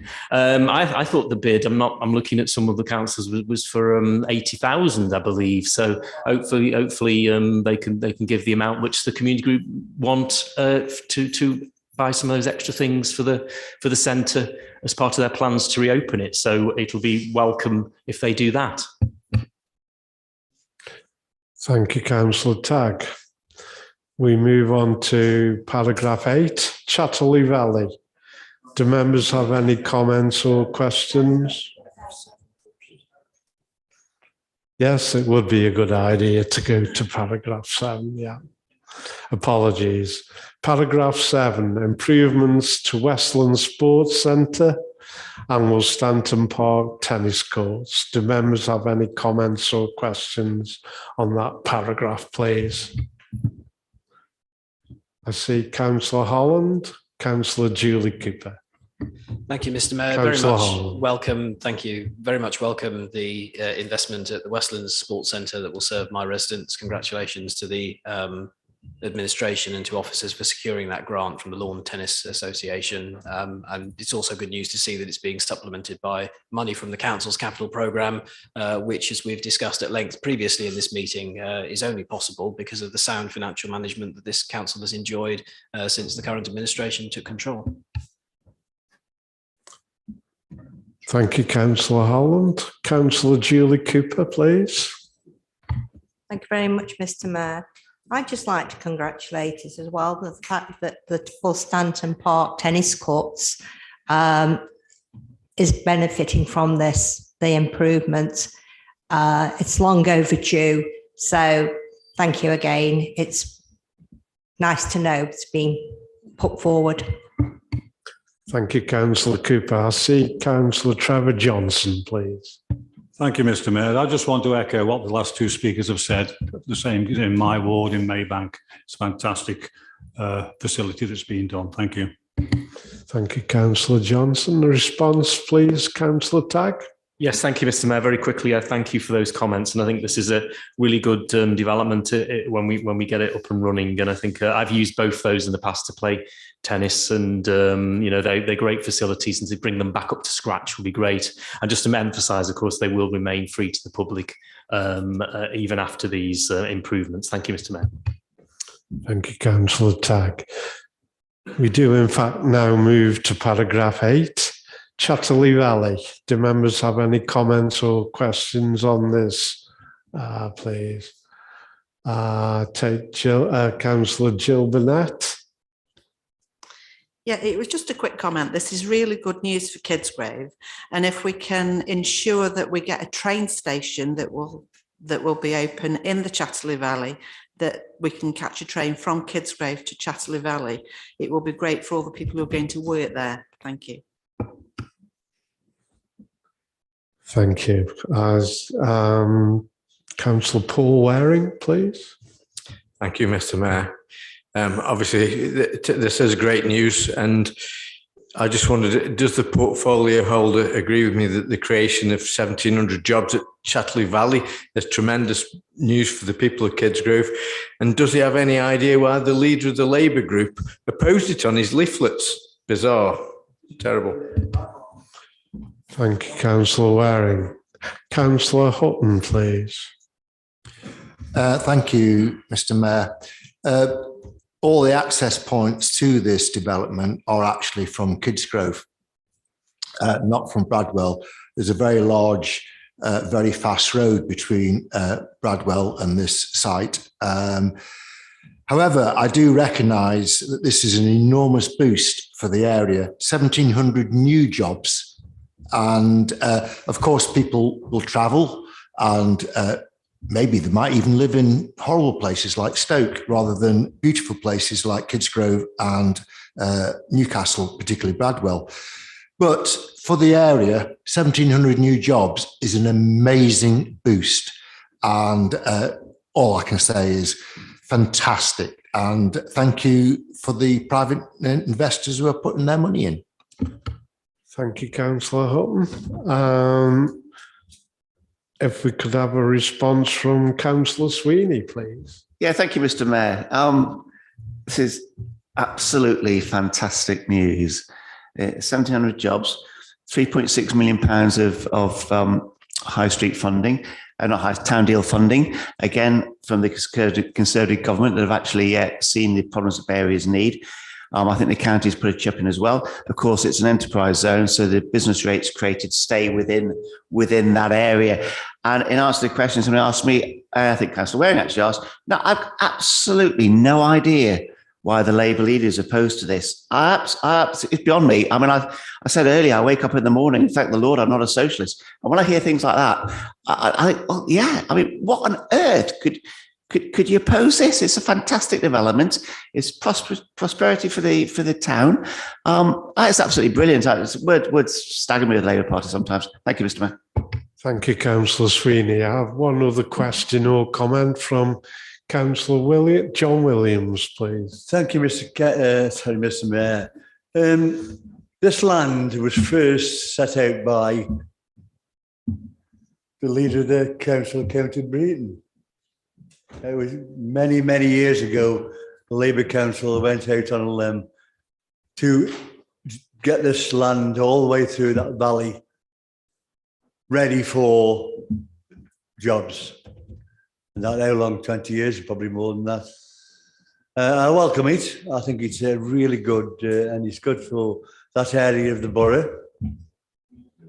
The question really is, similar to what I asked before about industrial land, we'll be able to, and I'm trying to get the council out of the DM in a sense, where we haven't got much brownfield sites, we'll be able to add this to the local plan and say this is part of land that we're earmarking the local plan for redevelopment, or is that too late? Thank you.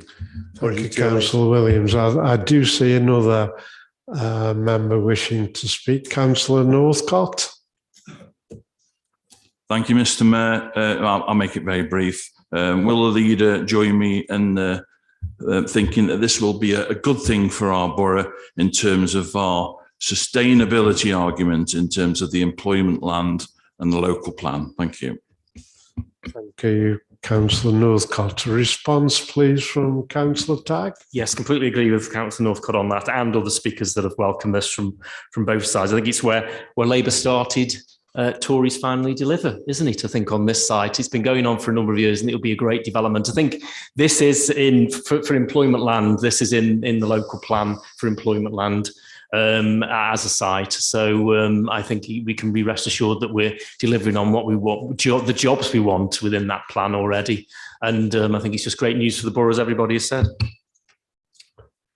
Thank you, Councillor Tagg. We move to paragraph 9, the Community Renewal Fund. Do members have any comments or questions?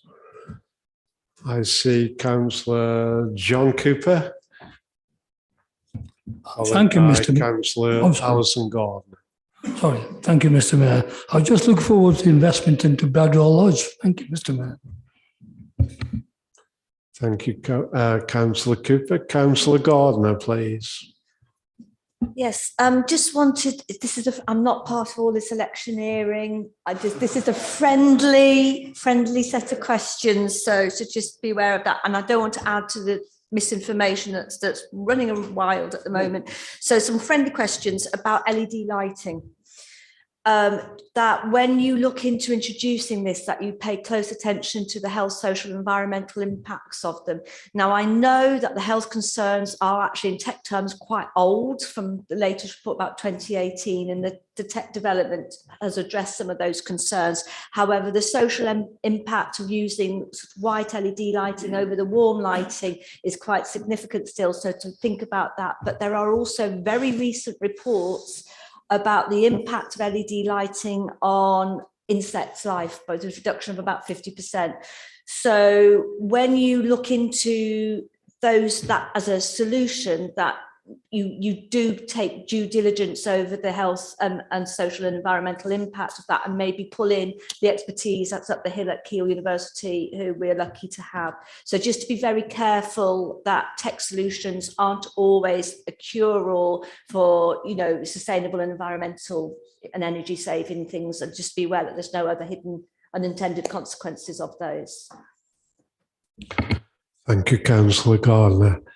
Could I have a response from Councillor Tagg, please? Yes, thank you, John, for the Bradwell Lodge plug. Of course, this is a feasibility study, but I believe within that we do have room to actually install some of these. So it'll be on I can't give it to Bradwell Lodge at the moment or anybody. It will be something where we look at the funding and to do a pilot in a couple of our community centres to get that moving. I think a relevant question, Councillor Gardner, and I think the county even counted this because they're going around doing all of the LED lights on the street lights. This is talking about our outside building lights, and also we do actually as a Borough Council own amazingly quite a lot of street lights and unadopted roads. So I think it's already come up about the effect on insect life and also on people that are seeing this light and white light instead of the warm light.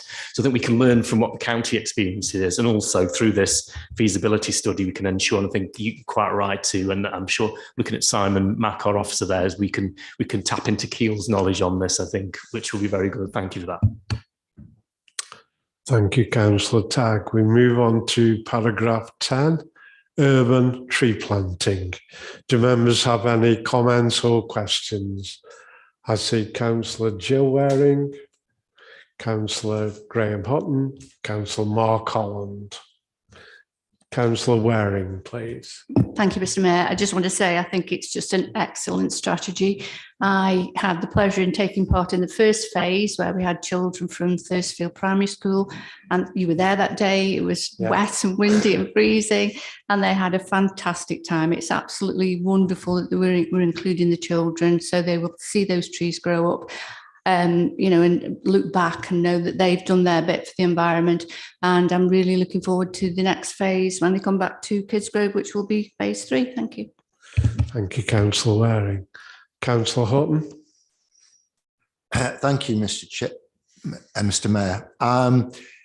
It's something that Councillor Fear mentioned. Does it save our green spaces? Well, I'd like to let him know that on my county email today, I got an utterly delighted email from a leading light in that body, thanking us for the UCCAs, particularly the one declared between Arnold Grove and the crematorium. So it's not all bad news. They actually love us. Thank you very much. Thank you, Councillor Hutton. Councillor Holland. Thank you, Mr. Mayor. Just to reiterate what I said during the budget debate, which is that tonight I'm very disappointed that the Labour Party have voted against urban tree planting in the urban carbon capture areas. I, on the other hand, am delighted. When I was first elected to this authority in 2011, I made only one promise. I make very few promises, but I do like to keep the ones that I make. And that was that I would protect and defend the green spaces in my ward, in particular the green spaces at Repton Drive and Winchester Drive, which were the subject of so much anxiety among local people. I'm delighted and fully supportive of the tree planting that will take place in those sites. And if any future administration of a different political persuasion wants to come along and develop those sites, which I consider sacred, and many of my residents do as well, not only will they have to undo the work that's been put in to make them urban carbon capture areas, they will also have to cut down the wonderful trees that we intend to plant there. So I'm very supportive of the tree planting. Thank you, Councillor. And if we can have a response to those first three, Councillor Tagg. Thank you, Mr. Mayor. Yes, I think I echo what Councillor Waring said about the pride in doing this. I mean, I was involved with Councillor Johnson on planting some on Sandy Lane, a piece of land that was under threat in my old ward that I used to represent by the previous Labour administration. So I'm glad to see now we've planted a number of trees on there. We've got other plans for a meadow, etc. on part of it, while preserving it as a public open space to be used, which is the idea of this as well. And I'll take loads of pride joining Councillor Holland on Repton and Winchester Drive. And that is something many years ago that I was bringing forward and under my previous leadership for sale. Boy, was I wrong on doing that. And we've learned from that error now. And we've, in the urban areas, these green lungs are so important and we will save them. I think on the crematorium land, I think, you talk about misinformation, but I remember Councillor Fox-Hewitt at the last council accusing me of wanting to build houses on there. And I explained to him the decision Cabinet had made was to sanction the expansion of the cemetery grounds, which again will be a green area with it's not cemetery, crematorium grounds, sorry, with a green area with trees. And as you can see, we've included the rest of it in this plan now for protection as an urban carbon capture area. So I think I'm really pleased about that, and the other 56 sites which are on there, which are on top of the ones I've already mentioned. And I think it's also the two central things with this for me are using it to reduce the carbon emissions when we plant trees and do other measures, which will count against the council's carbon reduction targets, and also that it preserves those green spaces for future residents. And hopefully no council will try to overturn it, because I think this council has lost so much time and energy over the years over little bits of green space in the urban area, which people really value. This takes that out of that, I think, and let's get on and move forward and look after these sites and get the carbon benefit from them. Thank you, Mr. Mayor. Thank you, Councillor Tagg. I'll take a question or comment from Councillor Julie Cooper, followed by Councillor Jill Williams, please. Thank you very much, Mr. Mayor. I sort of remember last year sometime, health scrutiny, we did a little working party. It was cross-party. There was Sylvia Burgess, one or two others, Moss, and one or two others. And we actually sat down and we looked into the green space issue, because that was our project that we did. And everybody came up with the idea of planting trees. And this was one of the things that we took back at our working party, back to the health scrutiny. And then it went to Cabinet and we got a sign off. It was a good idea. So all this has actually stemmed from our little group, which was, well, I'm very surprised, as Councillor Holland has said, how they have not backed it, because they were the ones, there was about 5 of us, we agreed, and this is what we agreed to do. So I'm sorry, I just can't understand why the Labour Party have gone against it, because it doesn't make sense. I'm sorry, but it doesn't make sense.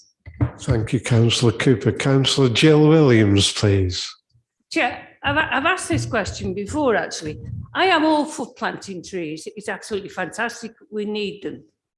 Are we going to double up on all our staff to look after all these wonderful trees?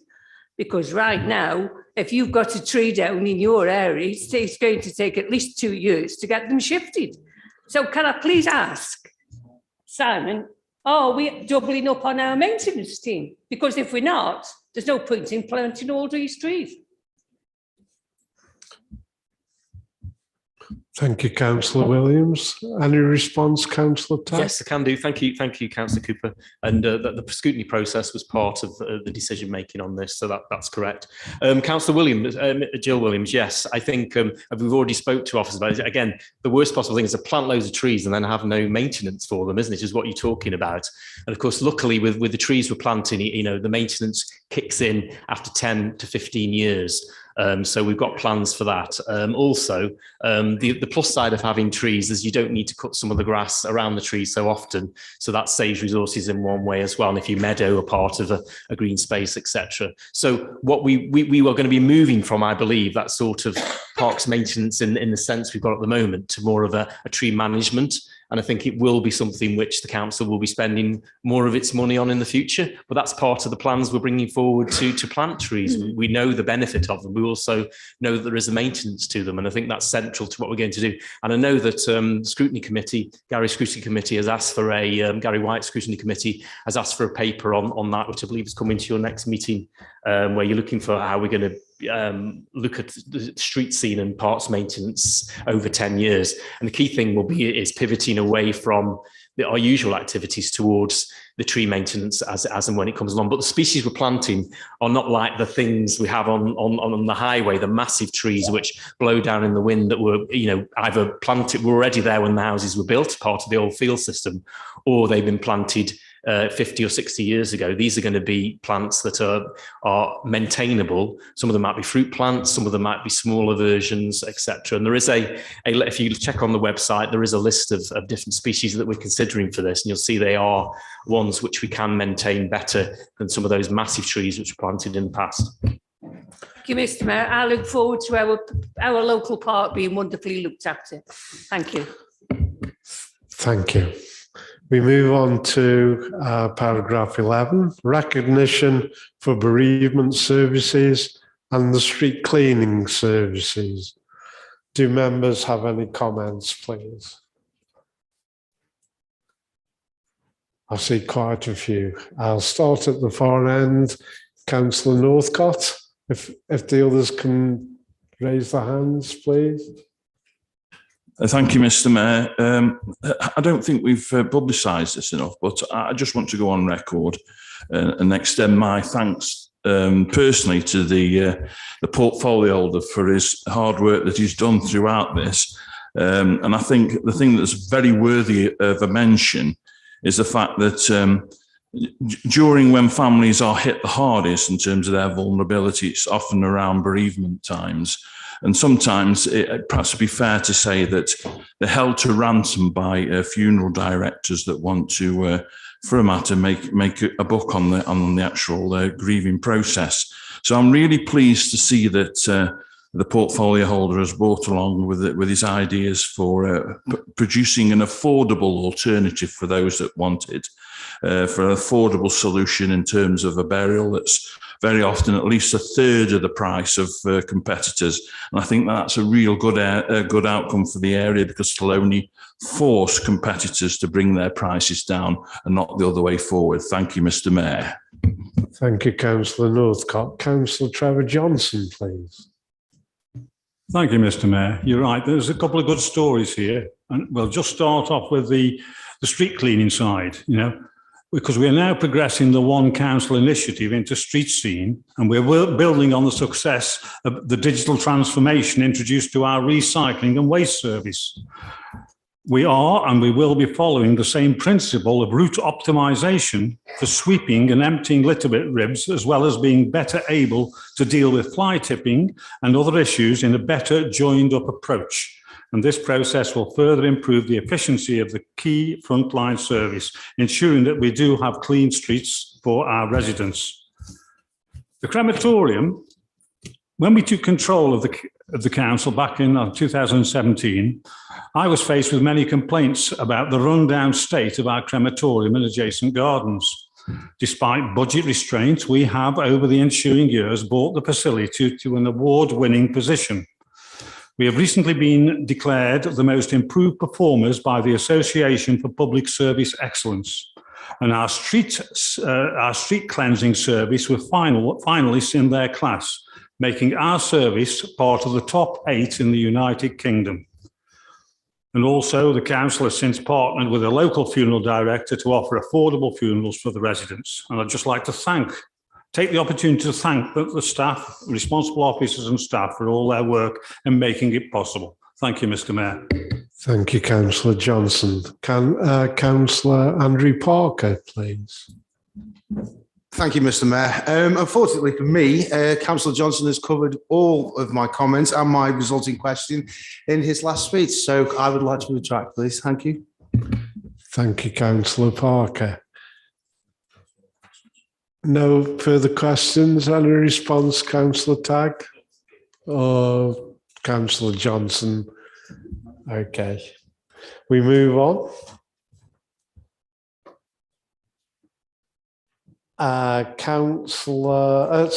Paragraph 12, the Guildhall renovation and the Brampton Museum extension. Do members have any comments or questions? Councillor Panther, Councillor Jill Waring, Councillor Stephen Sweeney. If I could take in that order, please. Yeah, thank you. Panther. Thank you, Mr. Mayor. I'm very pleased to see that the Brampton Museum is now open again. Could the portfolio holder please update us with the visitor numbers in relation to the Arthur Berry exhibition, which is the first in the new gallery space? And could you also tell us whether it's still running? Thank you. Thank you, Councillor Panther. Councillor Jill Waring? And at the end, Mr. Mayor, at the end. Sorry. Yeah. Can I go to Councillor Sweeney first, please? Yeah, thanks, Mr. Mayor. No, I'd just like to comment on the Guildhall renovation. I can remember the bad old Labour days when it was a disused, falling down ex-pub. And I think the vision by the dear leader sitting next to me to transform it and see the future of the place. And when you go in and have a look at it now, it's absolutely fantastic. And I think without Simon's vision, it would just be shut like Labour were going to do. And now it's got a vibrant future. And I think, well done to Simon, well done to anybody else involved in it, really. I think it's a tremendous achievement and an iconic building for the middle of Newcastle. Thank you. I'll come to Councillor Julie Cooper first, if I may. Lancaster Buildings. One of the shops that's just opened, which was done by Newcastle Borough Council, what we've done is it came to the awards ceremony for conservation, and we gave it accommodation. So it's already had a commendation come for it. It's one of the two that only came to us. Okay, thank you. Any response to the first three comments? Just thank you for the comments about the Guildhall. I think it's a great space and it's open to the public. And of course, it wouldn't have been, I don't think, under the previous administration. But Jill Waring is going to answer the question about the museum for Barry, who's just gone. Thank you, Councillor Tagg. Councillor Jill Waring, please. Thank you, Mr. Mayor. It's an absolute pleasure to talk about one of the most special places in the borough, and that is our beautiful museum. It was fantastic before; it's even better now. The temporary exhibition space opened with the Arthur Berry exhibition. It opened on the 15th of January, and since that day, we have had 3,500 visitors in a 5-week period. It's absolutely fantastic. I just want to say, if you loved the museum before, please pay another visit. A cafe is now open. We've got the little vintage tea room they've taken over, and they make delicious cakes, so that's wonderful. It's just the decking to finish off. That was held up because of that pesky little newt that we couldn't get rid of. And it's absolutely wonderful. So please pay a visit. Thank you. Thank you, Councillor Waring. Can I just ask you whether it would be possible for you to invite me as the mayor to the museum? I'd be absolutely delighted to invite you for a visit. Thank you. I'll do that. Thank you. We move on to paragraph 13, the forward plan. Do members have any comments or questions, please? I don't see any.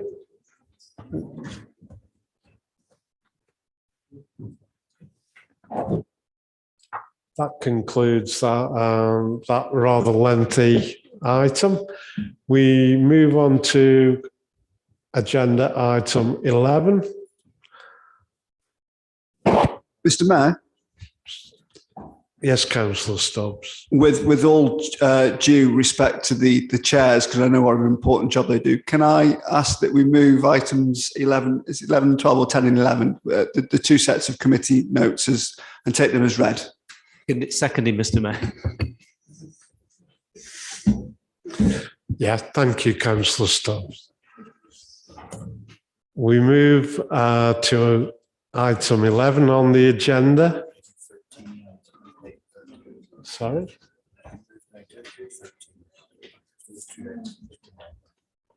We move to...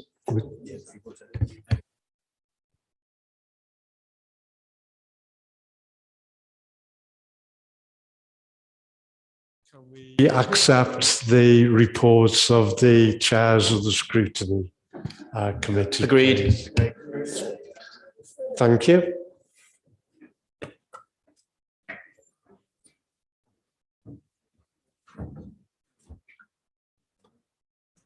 Agenda item 13, questions to the Mayor, Cabinet members and committee chairs. Is there any questions, please? I do see one.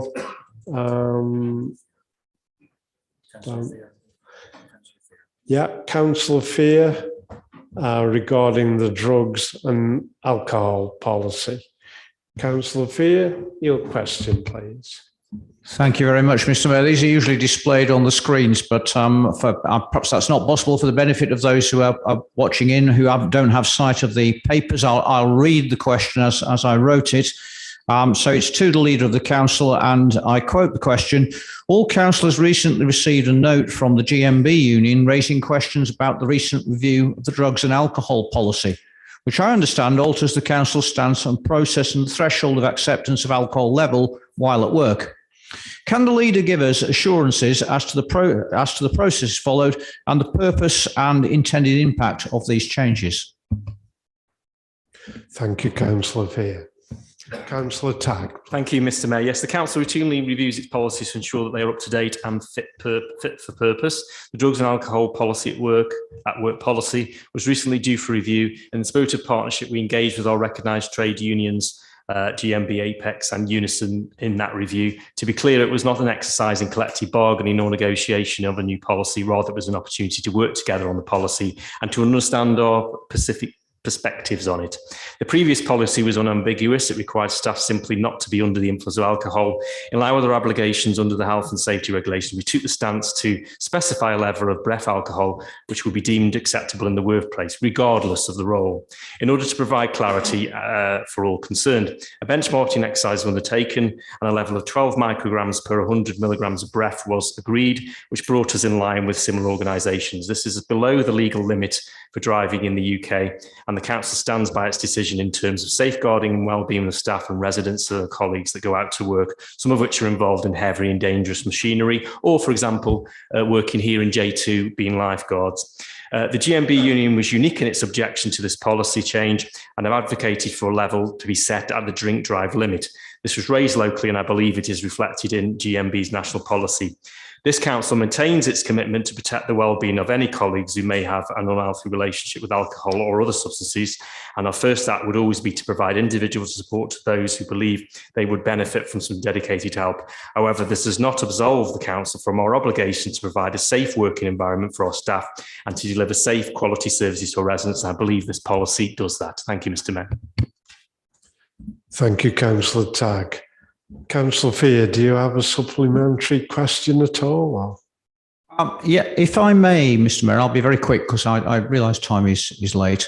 Could the leader just again outline the jobs involved here? Because I think that is probably what most people will be interested in.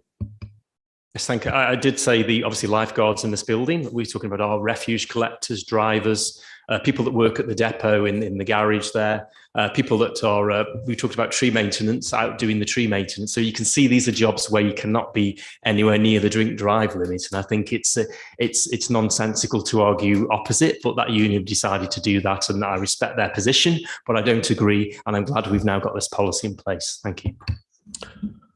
Thank you very much.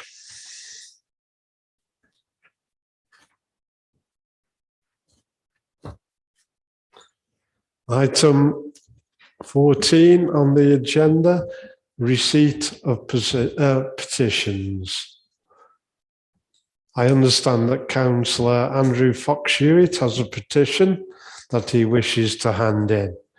Councillor Fox-Hewitt, would you like to briefly explain the petition and then hand it to the clerk sitting here on my right, please? Councillor Fox-Hewitt. Yes, thank you for that, Mr. Mayor. I submit this petition on behalf of residents of Bradwell and Porthill. The petition concerns the impact of speed humps within the ward.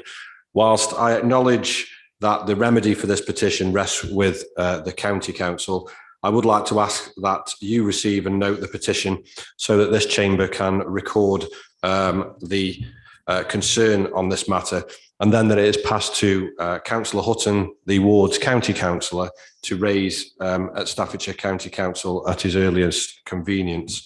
The petition closed, Mr. Mayor, on December 2021, a few months ago now. It's got 1,162 signatures. It concerns the installation of speed humps along Bradwell Lane as a road safety measure in response to accidents in the area previously. In 2017, a campaign by ward councillors and the local community campaigned for a tabletop speed cushion. This was agreed and costed. Unfortunately, for whatever reason, at the last minute, the county council changed and the measures were implemented that were speed humps. This has had a hugely negative impact on residents where it has increased noise, pollution and traffic, particularly so from HGVs in the early hours from the morning, often reported from 5 a.m, braking all the way along, and there's quite a lot of traffic there from Parkhouse Industrial Estate. And whilst we've been talking tonight, I've thought that the Chatterley Valley development will only exacerbate that issue when that is fully operational. The residents also report a drop in house price valuations.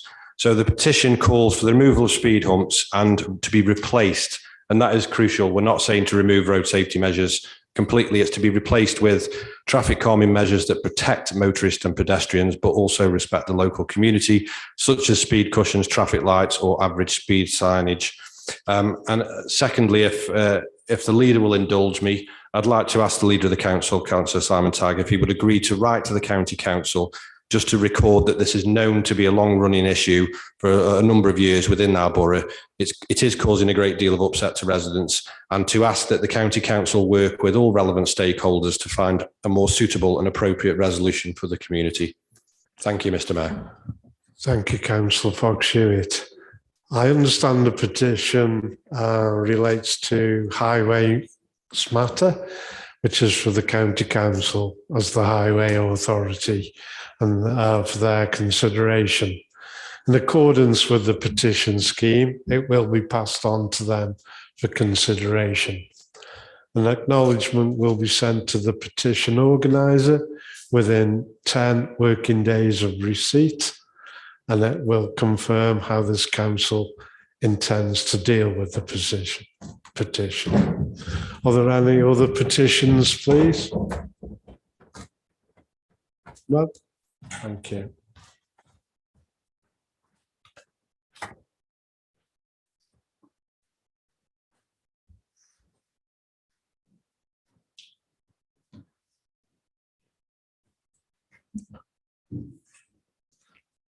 Agenda item 15, urgent business. Members, agenda item 15 is where we would ordinarily consider any urgent business. But I have no urgent business that needs to be considered this evening.